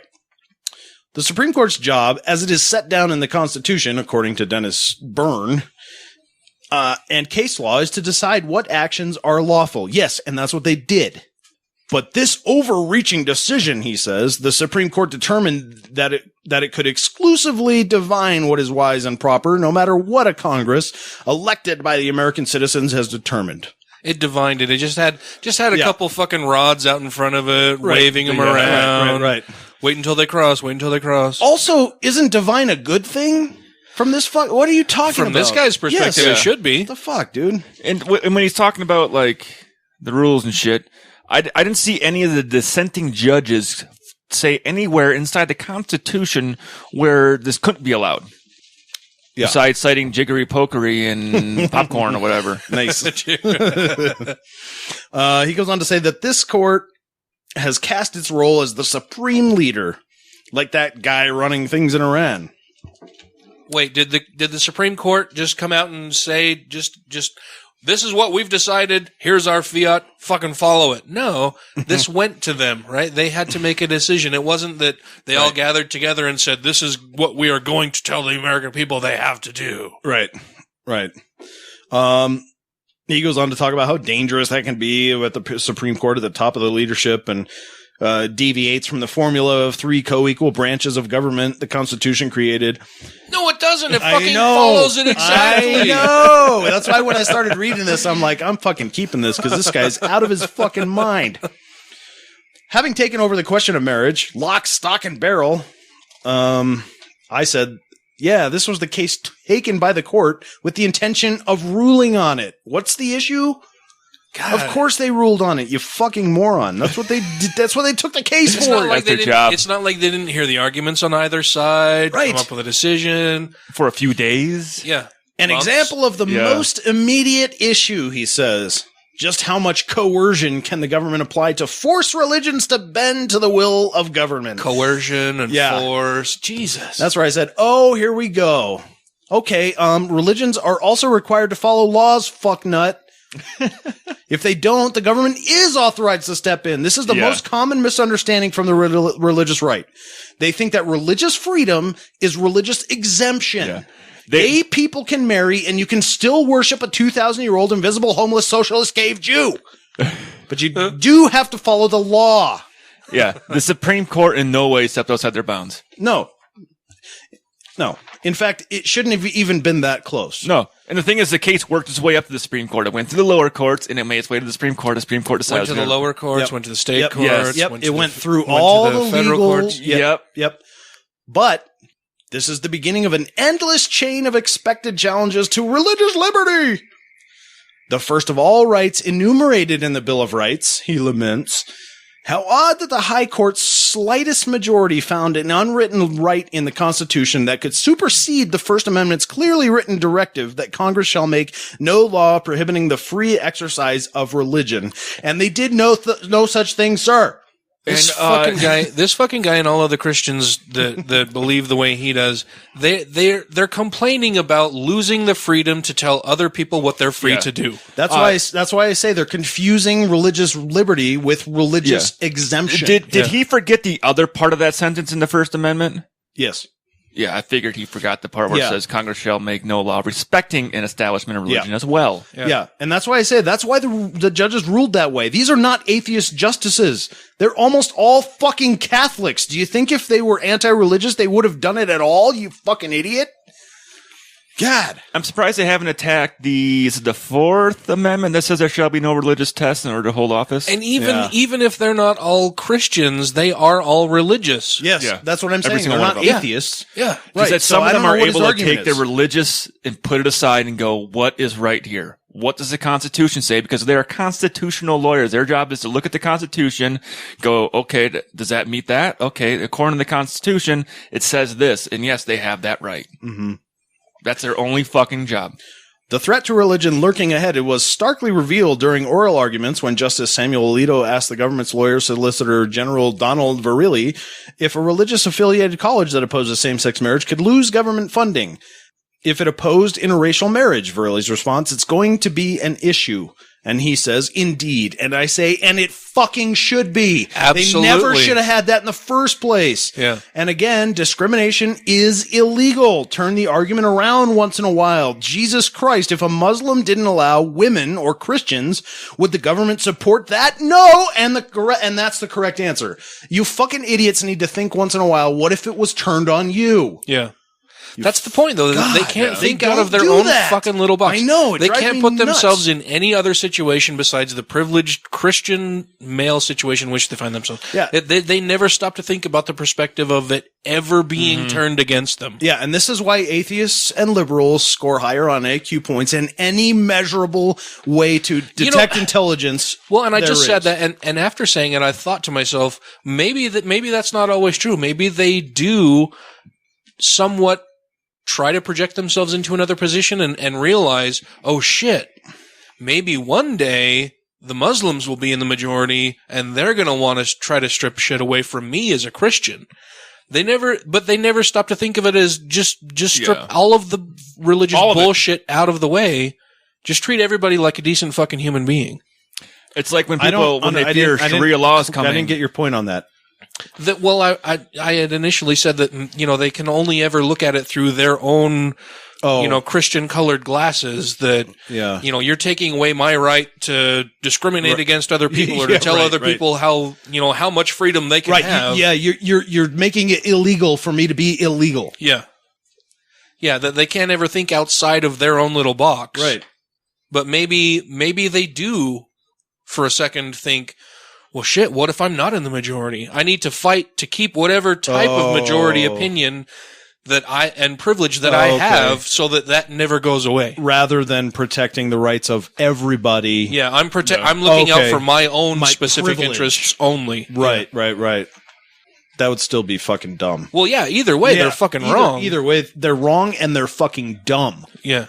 Well, it's just because that's the most. I mean, those two things: either nobody else has other views, or we got to stay in power so nobody else can take it away from me. Those are both the most short-sighted possibilities there are. Yeah, that's fucking. Look at dumb. how many Christians fear Sharia law coming into our country. It's like, you do realize but they have their own version of it. Yeah. Yes, but I'm all saying, do they not realize that our laws prevent that from happening for now? But what the Christians are trying to do is open it up to the possibility of Sharia law coming in, and they don't realize that their best allies in this country are atheists.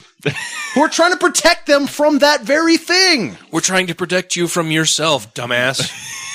Yeah, now take your fucking 3 IQ points and sit in the child's corner, you fucking dumbass. To live in this country the way it was meant to be as a secular nation. Yes, you fucking idiots.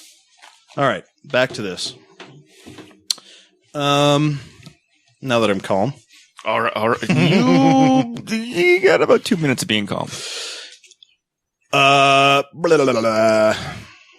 Okay. Anti-discrimination is illegal. Turn around on the argument yourself. Yeah, we covered all that. That prompted the heads of more than 70 religious affiliated schools to warn that the ruling would endanger those that adhere to, quote, traditional religious and moral values. To which I said, what is this, quote, moral high ground you claim, by the way? Oh, it's that book? Yeah, the government's not allowed to value that thing, so what is the objection? Yeah, it's... but in their minds, they are. That's where they get their teachings from. Yeah, they want that. That's what our country is based on. Yeah, because they just cannot see that eventually the Quran will become that book. Will the tax-exempt status and government grants be cut off to the schools that still respect, teach, and uphold these values? And I say, I hope so, and bigoted churches as well. What of a college that refuses to provide student housing to married same-sex couples? What of a church that refuses to rent its basement hall for the same-sex wedding reception? Numerous religious charities and hospitals could be targeted.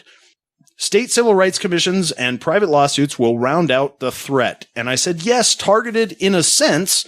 This will help weed out the most egregious offenders first for removing undue and illegal tax exemptions they've enjoyed and abused for decades anyway. That's the other thing there that people don't get is if you own a business, if you run a business, you are obliged to follow certain regulations and laws. Among those laws are to not discriminate against people that you hire or employ.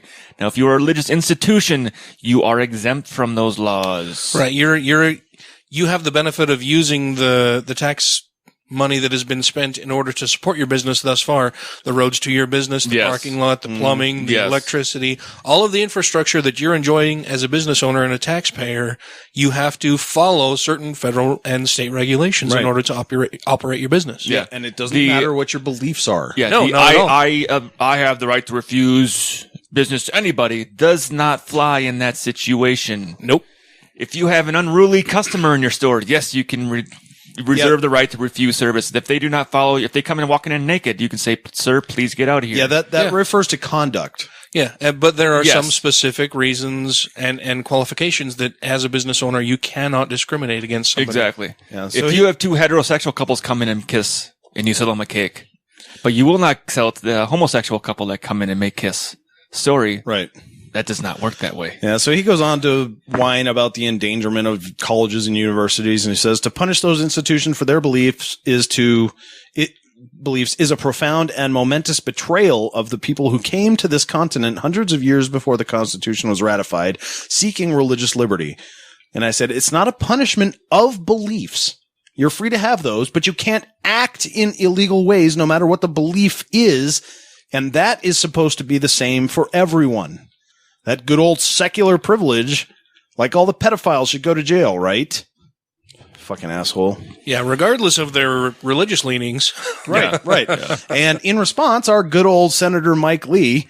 Oh, fuck that guy. He's such an asshole. Yep. And Raul Labrador of Idaho introduced the First Amendment Defense Act that would ban discriminatory government treatment, such as the withholding of government grants against any person or institution that supports traditional marriage. They've taken the First Amendment and flipped it on its fucking head. Yeah. So here's what I said.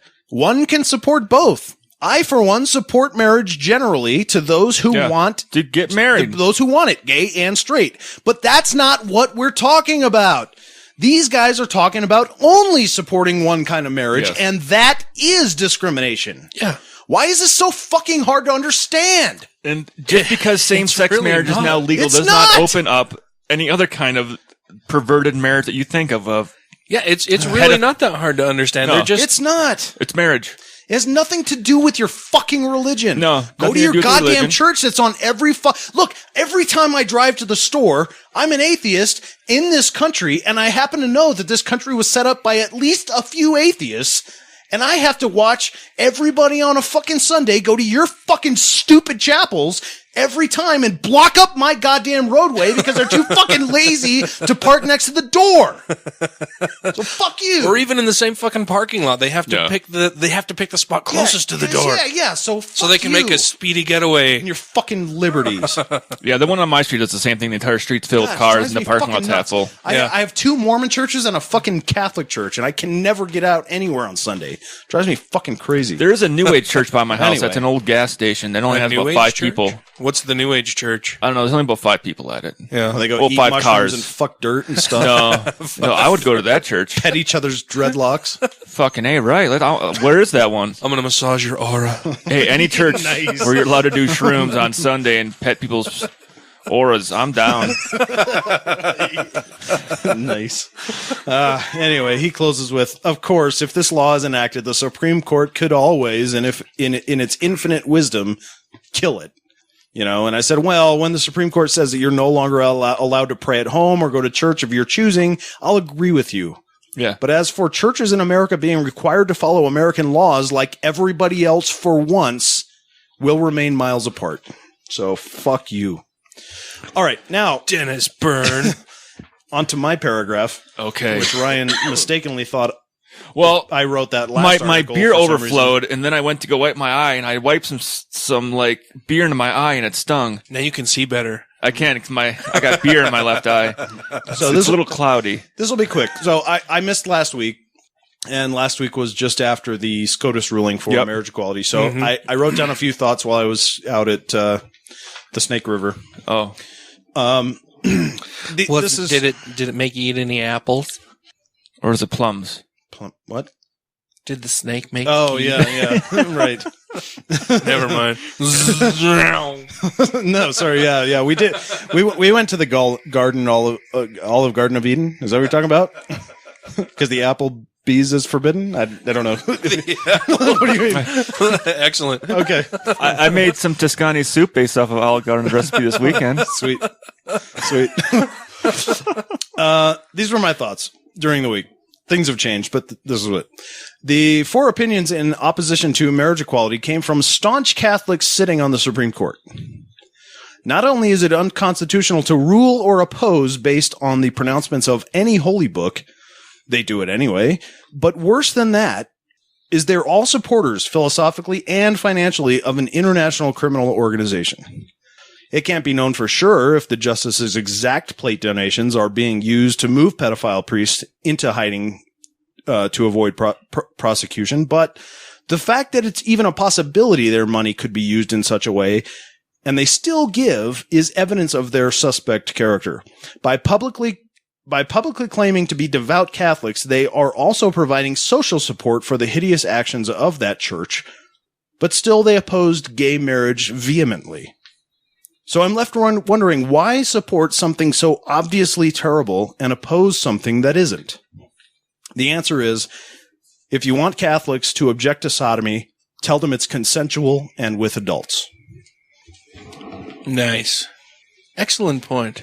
Thank you. That was really good, man. Thank you. I liked it very much. All right. What's next? We missed you last week. Thank you. Missed you Well, guys.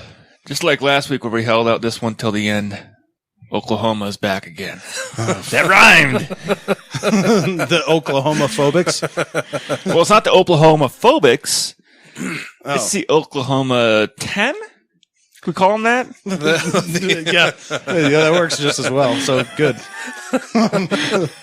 Commandmenteers? Yeah, let's call them. Yeah, the 10 Commandmenteers. Well, this I wanted to play this little bit of an interview with Megyn Kelly on Fox talking to Doug Mesner. Okay, yeah. Oh, AKA, yeah. I love this. AKA Lucian Greaves. Yes. I just thought this was awesome. Of course, I think anything Doug does is awesome. Yeah, I think anything Doug does is fucking. He has the Midas touch for awesome. But I just wanted to play this bit of an interview with him and Megyn Kelly on Fox. We need to have him back soon. A group of Satanists is tonight claiming victory after a court told the state of Oklahoma to remove a monument to the Ten Commandments from the state capitol. Before the ruling, the Satanists wanted to install their own tribute, a pagan idol Baphomet showing a bearded goat, something like this, on the Capitol grounds, right showing next a picture to the of Ten Commandments. Yeah. Trying so hard. Joining us now, Randy Brogdon, who's a former Oklahoma state senator who authored the bill to install the Ten Commandments monument. Also, Lucian Graves, spokesman for the Satanic Temple. We will begin with Lucian. All right, Lucian. So is it like Lucian as in Lucifer? Is that no. Why you're called that? No. Sure, as you like. Nice. That's not as you like. I don't like. Is that your birth name? No. No, it's not. Okay. So, what is it that first drew you to the Satanic Temple? Well, I helped co-found the Satanic Temple. Why? Why? Because it is an embodiment of my deeply held beliefs, and I think there's a distinct need for a counterbalance against the dominant religious privilege in America today. Yes. Way to do your homework there, Megyn Kelly. Yeah. Not only that, but what a succinct answer. And I love the fact that Lucian is using that awkward silence to make her fill it with something awkward. Yeah, you know what I mean? Like, yeah, he's fine with just letting her sit there. He's just answering the questions and letting her look like a fucking fool. And he's using the same verbiage they use. Yeah. Deeply held beliefs. Yeah, it's fucking perfect. Yeah, I thought it was awesome when she's like, "Is that your birth name?" And he's like, "No, Nope. it's not." No, it's not. Apparently, you haven't done any fucking homework to figure out who I am because you could find it within anywhere. 5 fucking seconds. Yeah. Exactly. With right. a simple fucking Google search. Easily. Yeah. Fox don't have no Google. What are the deeply held beliefs that drew you to the Satanic Temple? Well, we have 7 tenets. You can look them up online, but had you bothered to do any fucking research? Essentially, we view Satan as a symbolic embodiment of the ultimate rebel against tyranny. Okay, so now you're happy because you got the Ten Commandments taken down. But are you still pushing to have the goat with the horns and so on put up on the state capitol grounds? No, we don't want our monument there without the Ten Commandments there. The point all along was that it would complement and contrast the Ten Commandments and reaffirm that we live in a pluralistic nation that respects diversity and religious liberty. But the thing with the horns and so on, the Ten Commandments goes up because not only does it have some religious meaning, but it has historical meaning too. I mean, would you acknowledge that about the Ten Commandments? Well, I would. Well, yes, if you would acknowledge that Baphomet has historical meaning as the well. Baphomet is the goat with the the image at least goes back to the 19th century. It's at least as old as Mormonism in any. Nice. Yes, case. I like that. Okay, so let's say it does, but do you acknowledge that about the Ten Commandments? So there's nothing, you have no problem with the Ten Commandments standing there next to your devil figure, right? That's correct. So long as multiple points of view are allowed, there's nothing wrong with a religious monument being up. But that really wasn't the argument that Oklahoma was making. They were saying that it wasn't a religious monument and that the Ten Commandments monument served a secular purpose, which is outright false. Well, the U.S. Supreme Court found that. I mean, the U.S. Supreme Court has already ruled that the Ten Commandments, that the displays not only have a religious significance, but also a historical one. Well, you're talking a different type of issue because in Oklahoma, they were ruling by the state constitution, not the federal constitution. I know, so it's but an entirely different issue. If you're talking Texas, it's a moot point. It's not that different, but you're right. Texas, it's entirely different. We're talking different constitutions. I've looked at them both. We're talking state constitution versus federal constitution. I know. So I looked at them both. And then I practiced law for like a decade, too. Yeah, but so you're a fucking moron. I did read them and see a lot of similar words. Oh, my God. I saw the word "the" 10 times. I saw the word "and" 5, and there's a few A's in there. There were similar words. Dude, he's got at least 4 times the IQ points she has, and she just cannot even understand what he's talking about, and he's making his best attempt to talk down to her. Her fucking face throughout this all is just like twitching. Okay, sure, whatever. Yeah, she's just valley girling him. I've read them both. I've read them both, and they have similar words. Similar words. Yeah, it's basically the same thing. They're both written in English. It's so the it's Oklahoma the same Supreme thing. Court versus the federal Supreme Court. There's a totally different things. You fucking idiot. You're gonna love the end of this. No, it's no fucking surprise that if she wants to come out and say, "Well, I studied law," that you're a fucking journalist. That's why, you moron. And like every other lawyer, she's a liar. On Fox. That's why you're a fucking journalist. You couldn't On hack Fox. it. Yeah, you couldn't hack it as a fucking exactly as a fucking attorney. So. Right. You are gonna love the end of this. Oh God, I can't wait. Lucian, thank you. Good luck to you. And I taught you that there was a separation between that there was a difference between the federal constitution and the state constitution. Oh, nice. Thank you for that. Well done, sir. Well done. Wow. Oh man.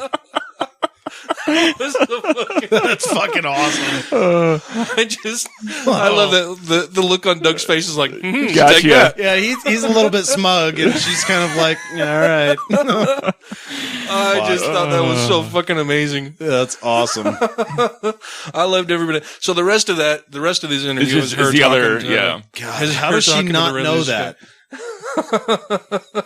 But now I looked at them both, and they both had similar words, so clearly they're the same thing. Right, so Clifford and Garfield are the same. they both say it's not allowed.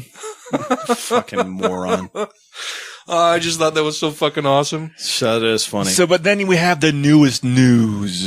The newest news? Newest news. What's the newest news? They're refusing to take the Ten Commandments down, even despite the decision from the Supreme Court from their own state's constitution, which forbids any religious displays on state capitol grounds. Fucking Mary Fallon. There is an article I did put in the Google document. Oh, did you? Yes. That's going to take me a second to pull that up. We should have probably done that ahead of time. Dude, she's been a problem ever since. I know Seth Andrews, who is in, I think, Tulsa, talks about Mary Fallon as being a problem as a governor for that state. But basically, you know, we've got a whole article, but I won't go through it. But they've had the Ten Commandments up on public land for quite a while now, and there's been a suit against having that. And the Oklahoma Supreme Court ruled that it's no longer to be displayed on state grounds. Yes, that it's got to come down according to their own state constitution. According to the state constitution, yes. And we're talking about Oklahoma justices, right? That are saying this can't stay. Right. So you know it's fucking bad. Yeah, well, they're like, okay, but and now the governor, you know that they're not atheists on the Oklahoma State Supreme Court, right? They're doing this very reluctantly, but they said yes, it's got to come down. And the governor, Mary Fallon, is saying, well, fuck them. We're going to keep it up anyway. That's pretty much what she did. So I don't know if when I saw this, I turned to my wife and I was like, what do they do now? Has this happened before? Yeah. Where a governor has just said, forget about what the courts have said. We're going to do it anyway. I don't know. Yeah, what kind of sanctions can they put in place? Yeah, exactly. I don't know. Is there precedent for that? I mean, no. Well, I think she in this video other than like, was it George Wallace and refusing to allow integration of schools? Yeah, and having the National Guard called show up and force them to allow the students into the schools. Yeah, but they're not going to do that over this. Yeah, I mean, they're not going to roll out the National Guard to take down the Ten Commandments statue in Oklahoma. But I would think at very least she should be, completely wiped of her position and never allowed to work in a public facility, capacity again. Like I say, I wonder what kind of sanctions can be imposed on her. I don't know. But Lucian should keep pushing now to have it put back up there since they're not taking it down. Yeah. Yeah. Well, and I bet he will. Yeah. So this has a little video here. Let's see what this says. The Ten Commandments must move. The Oklahoma Supreme Court makes a ruling, but some lawmakers already have a new plan to keep the granite in place. And that's where we begin at 4:30 with the Oklahoma Supreme Court's decision. A monument that supporters said reflected the history of law, violates the state constitution, according to the court. And now the Ten Commandments monument must leave state property. But there are already plans to fight the High Court's decision. News Channel 4's Leslie Rangel is live at the Capitol with the latest on that. Leslie, what'd you find out? Well, Kevin, as you can imagine, supporters of the monument are upset. Some lawmakers are calling for the impeachment of the Supreme Court justices who made the ruling, and the Attorney General's office wants a rehearing of the case. They believe the monument should stay as a historical one, not a religious one. Yeah, of course. It's been removed once, although... Which they're arguing the historicity of it, right? Yes. What history? Which was perfect with Doug's comment of, well, sure, if you want to argue the historical views of the Ten Commandments, you can also argue the historical views of Baphomet. Right. Well, but the other thing is, none of our laws are based off of the Ten Commandments. Well, I mean, you could even make the case that some might be, and that's fine with me. That's fine. But if you want to make the historical argument, go back to Exodus, right? Which none of you fucking toothless, IQ-less, piece of shit, third grade dropout Christians know, and tell me where you isolate these 10 from that fucking book, because there's 613 others. Yeah. Where do you find this perfect list of 10, and should we display all of them? They watched the movie. Because you guys better not be going to Red Lobster. That's in there too, you fucking morons. Quit wearing polyester. Yeah, don't wear polyester. None of that shit. Fucking, you guys are. So if they want to make it, I don't know. If they want to make it a historical argument, and you want to go all the way back to that, then there's 613 or 623. I can't even remember. There's a lot. 623. It's over 600 for sure. Yeah, of the commandments throughout Exodus. How do you isolate these ones? And they're all historical. Yeah. It's been removed once, although that was due to a man who crashed into it last October, saying Satan told him to do it. Now it's in the hot seat again. The Oklahoma Supreme Court says public property shall not be used to support any religion. The problem is the court today has ruled, and they said, oh, well, it doesn't comply with the Oklahoma Constitution because it's a religious monument. No one's ever said it's a religious monument. Well, some people may have. That not the people that passed the bill. The former state representative who helped spearhead the placement of the monument says they will. It fucking says right across it, 10 Commandments. I am the Lord thy God. Jesus. Fight the decision. To emphasize the roots of where our country came from, where our state was founded on, and things of that nature.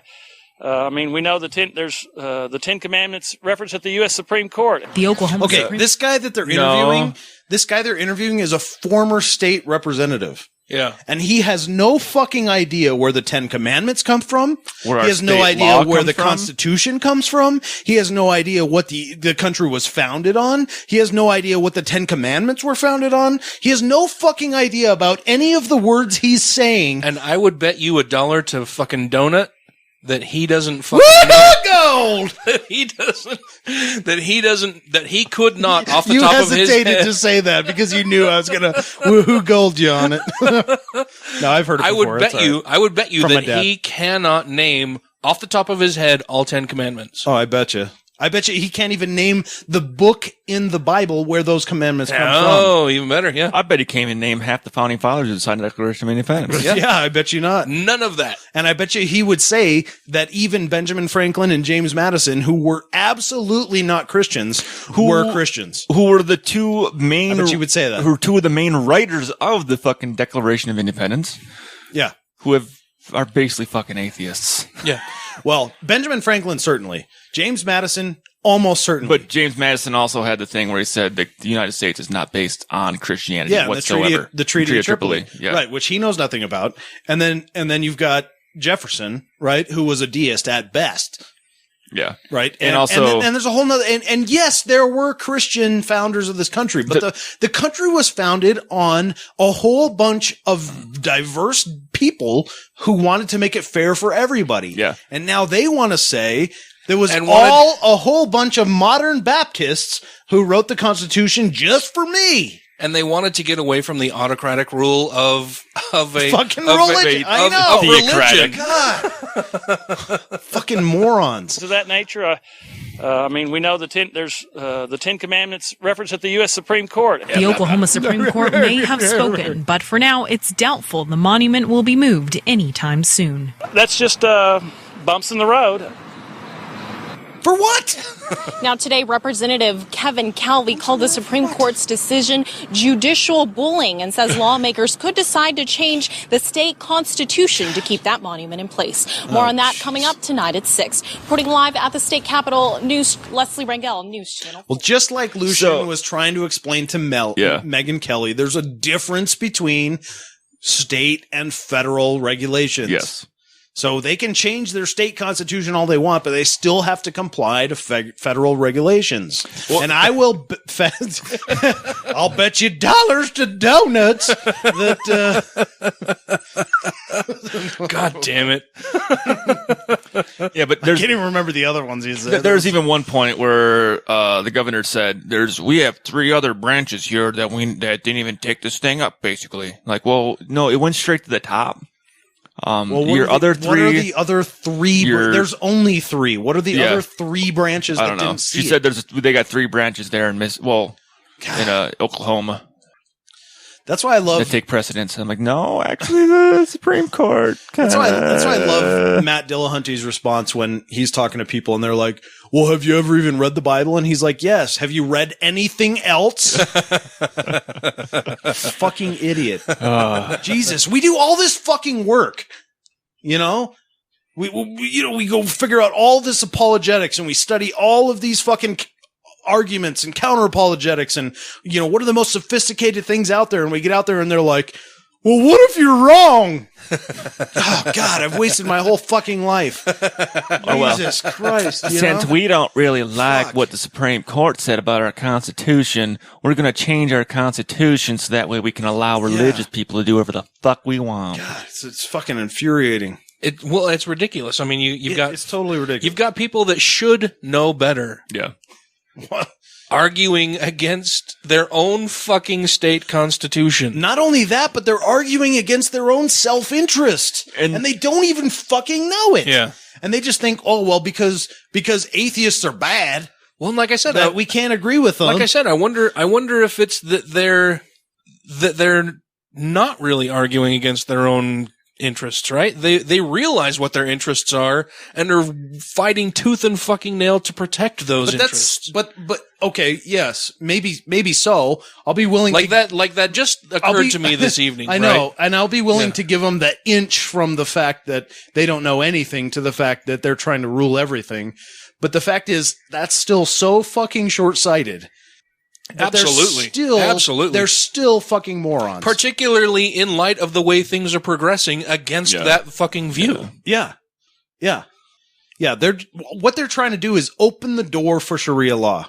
And they have no idea. They have no fucking idea. I would like to see fucking Glenn Beck crying on his show about how Christians are kicking open the door for Sharia law. That'd be fun. Right. You don't know. This is modern day Nazism. Yeah. Well, on next week's show, Glenn Beck cries over Sharia law. Or just, I mean, it's his second term. He should just come out and be like, this is Barack Obama, the world's most famous Muslim. Now everybody has to abide by that. But we are at that time again tonight, folks. Already so soon. I know. I have This so fucking much time flies. So much news. I know. We didn't even get to how Russell Wilson talks to God and shit. I know, and God told him not to fuck. Yeah. Oh, also, I call bullshit on that. As soon as he threw that pass, He had an orgasm? God told him, "I'm using you." Oh. That's what he told him.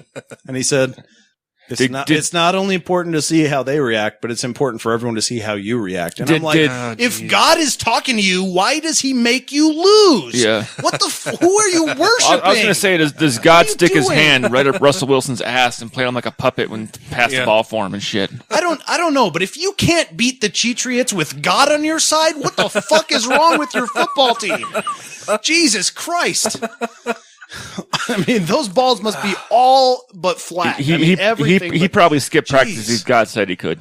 There's so many things I would still like to talk. I mean, there's things we had over from last week that I still have up here that we wanted to cover. I got pages of stuff. One day we'll have to do a dogma debate length show. Oh, yeah. You know what we do have coming up that we've got to schedule, even if we have to DVR it, is the Godless Interruption episode. What's of the Republican debates. Yeah. Yes. We will do that. Even if we have to DVR it, because I think a couple of us are going to be out of town here recently, or at the end of this month, but if we have to DVR it and then do a special Godless Interruption episode. It's not until next month. It's until like the August. first week. Yeah, it's the first week of August. Okay. That might be a special day planned out. We're like, Dan, let's get some sofas in here. Fuck yeah. And I would love to just sit and watch that with you guys. Yeah. And do like a live. Yeah. What we'll have to do, we'll have to get it on the DVR, and then as we're going through it, we'll have to get to a point, and then, I mean, I'll try to refrain myself so we're not pausing it every 35 seconds, but still. And then we'll let them say their whole point and then go off on it. We'll try to let them get some stupid shit out, and then we'll refute it as a fourth grader would to a third grader in a debate.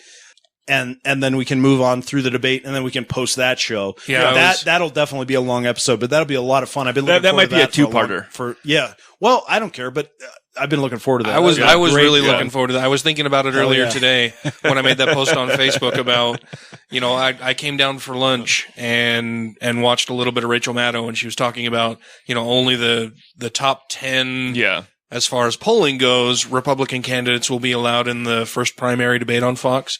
And they basically have 7 that are, they're the ones controlling the top numbers. And then you have like 13 other people. Unknowns. Who are, who have like minuscule little numbers, and they're all going to have to fucking fight and scrap to become part of the next 3 people to be in this debate. And what kind of crazy shit are they going to have to say and do to get their numbers where they need to be able to pile out of the fucking clown car onto the stage? Yeah. Is that what day is that scheduled? I think it's August 8th. Was it August 8th? I'd have to double check, but yeah, it's I think it's the first week of August. Yeah. So it'd be about the second week of August when we would have something like that up. But I think it'll be good. It'll be entertaining. I'm wondering if we'll have to do that on a Friday where I can just stay over or something, if that'd be all right. But yeah. Well, we'll have to figure out my new schedule too. Oh, well, that's true. Yeah. Oh, because Ryan got a new job. Yeah, I got a new job. Well, same job, different place. Transferred. Yeah. Different department. I'm going to be working for the Army now. The Army? Yeah. No longer Air Force? No longer Air Force. It's Army. Because he's out. Yeah. He's in there. Get the Army base now. I did not know. August 6th. August 6th. All right, I was off by 2 days. August 6th at 7 p.m. Eastern. Or 7 p.m. our time, 9 p.m. Eastern. Fuck, we can do one a month. What's August 6th? August 6th? Let me look at the calendar here. You mean what day of the week is it? Yeah, please. Let me pull up my calendar. We'll just do this all on air, everybody. Yeah. I think it's Thursday or Friday. Thursday? August 6th is the first Thursday in August. It's a Thursday. August, yeah. Yeah, I told you it was a Thursday. Okay. You waffle twat. I'm twat waffle. Freaking twat waffle. That's what it is. Waffle twat. I said it backwards. Waffle twat. That's almost worse, dude. It's nice and textured. It's very sweet. Guam drizzle. So that's a Thursday. I'm down whenever, man. I'll fucking clear my schedule. Yeah, I mean, I'll figure out my days off. What schedule me on for days off? We can work in there a whole afternoon. Of Yeah, this. I mean, we could do the regular show on Wednesday and then get together either Thursday or Friday or Saturday. If we could do the regular show on the 5th and then possibly move the debate to Friday, that would be awesome for me. Yeah, but and by then it should be up on YouTube, so we can watch it wherever. We can watch it ahead of time, make our own little comments, get together. Yeah. Fuck, do we want to do it live? I'll sacrifice it. We could do it Thursday. Well, I mean, we'll find out when I'm working first. Even if we do it live, it's not going to go out live. That's true. No. So that's true. Yeah. Not everybody who listens to us is going to be watching it live anyway. So. True. Plus, we don't have technology set up right now to go live. Yeah. I mean, it's here. We could probably do it. We just don't do it. We just haven't done it yet. Yeah. Sorry, people.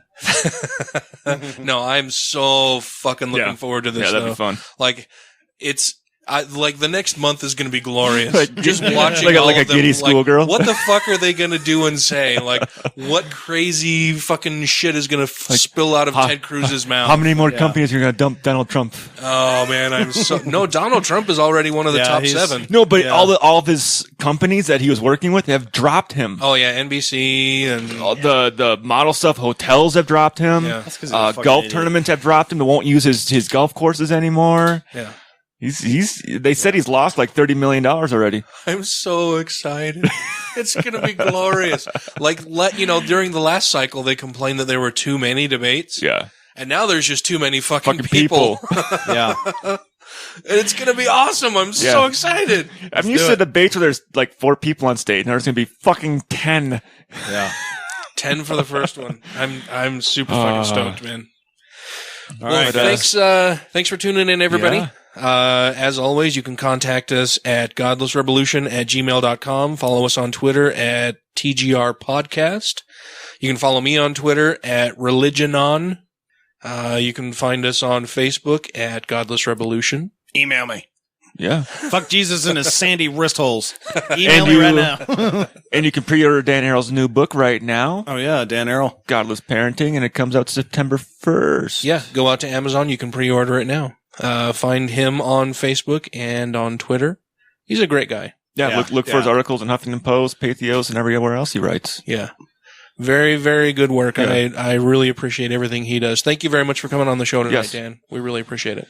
Thanks, Diane. And we will see you all next week. Me out. All right. Later, peoples. Bye.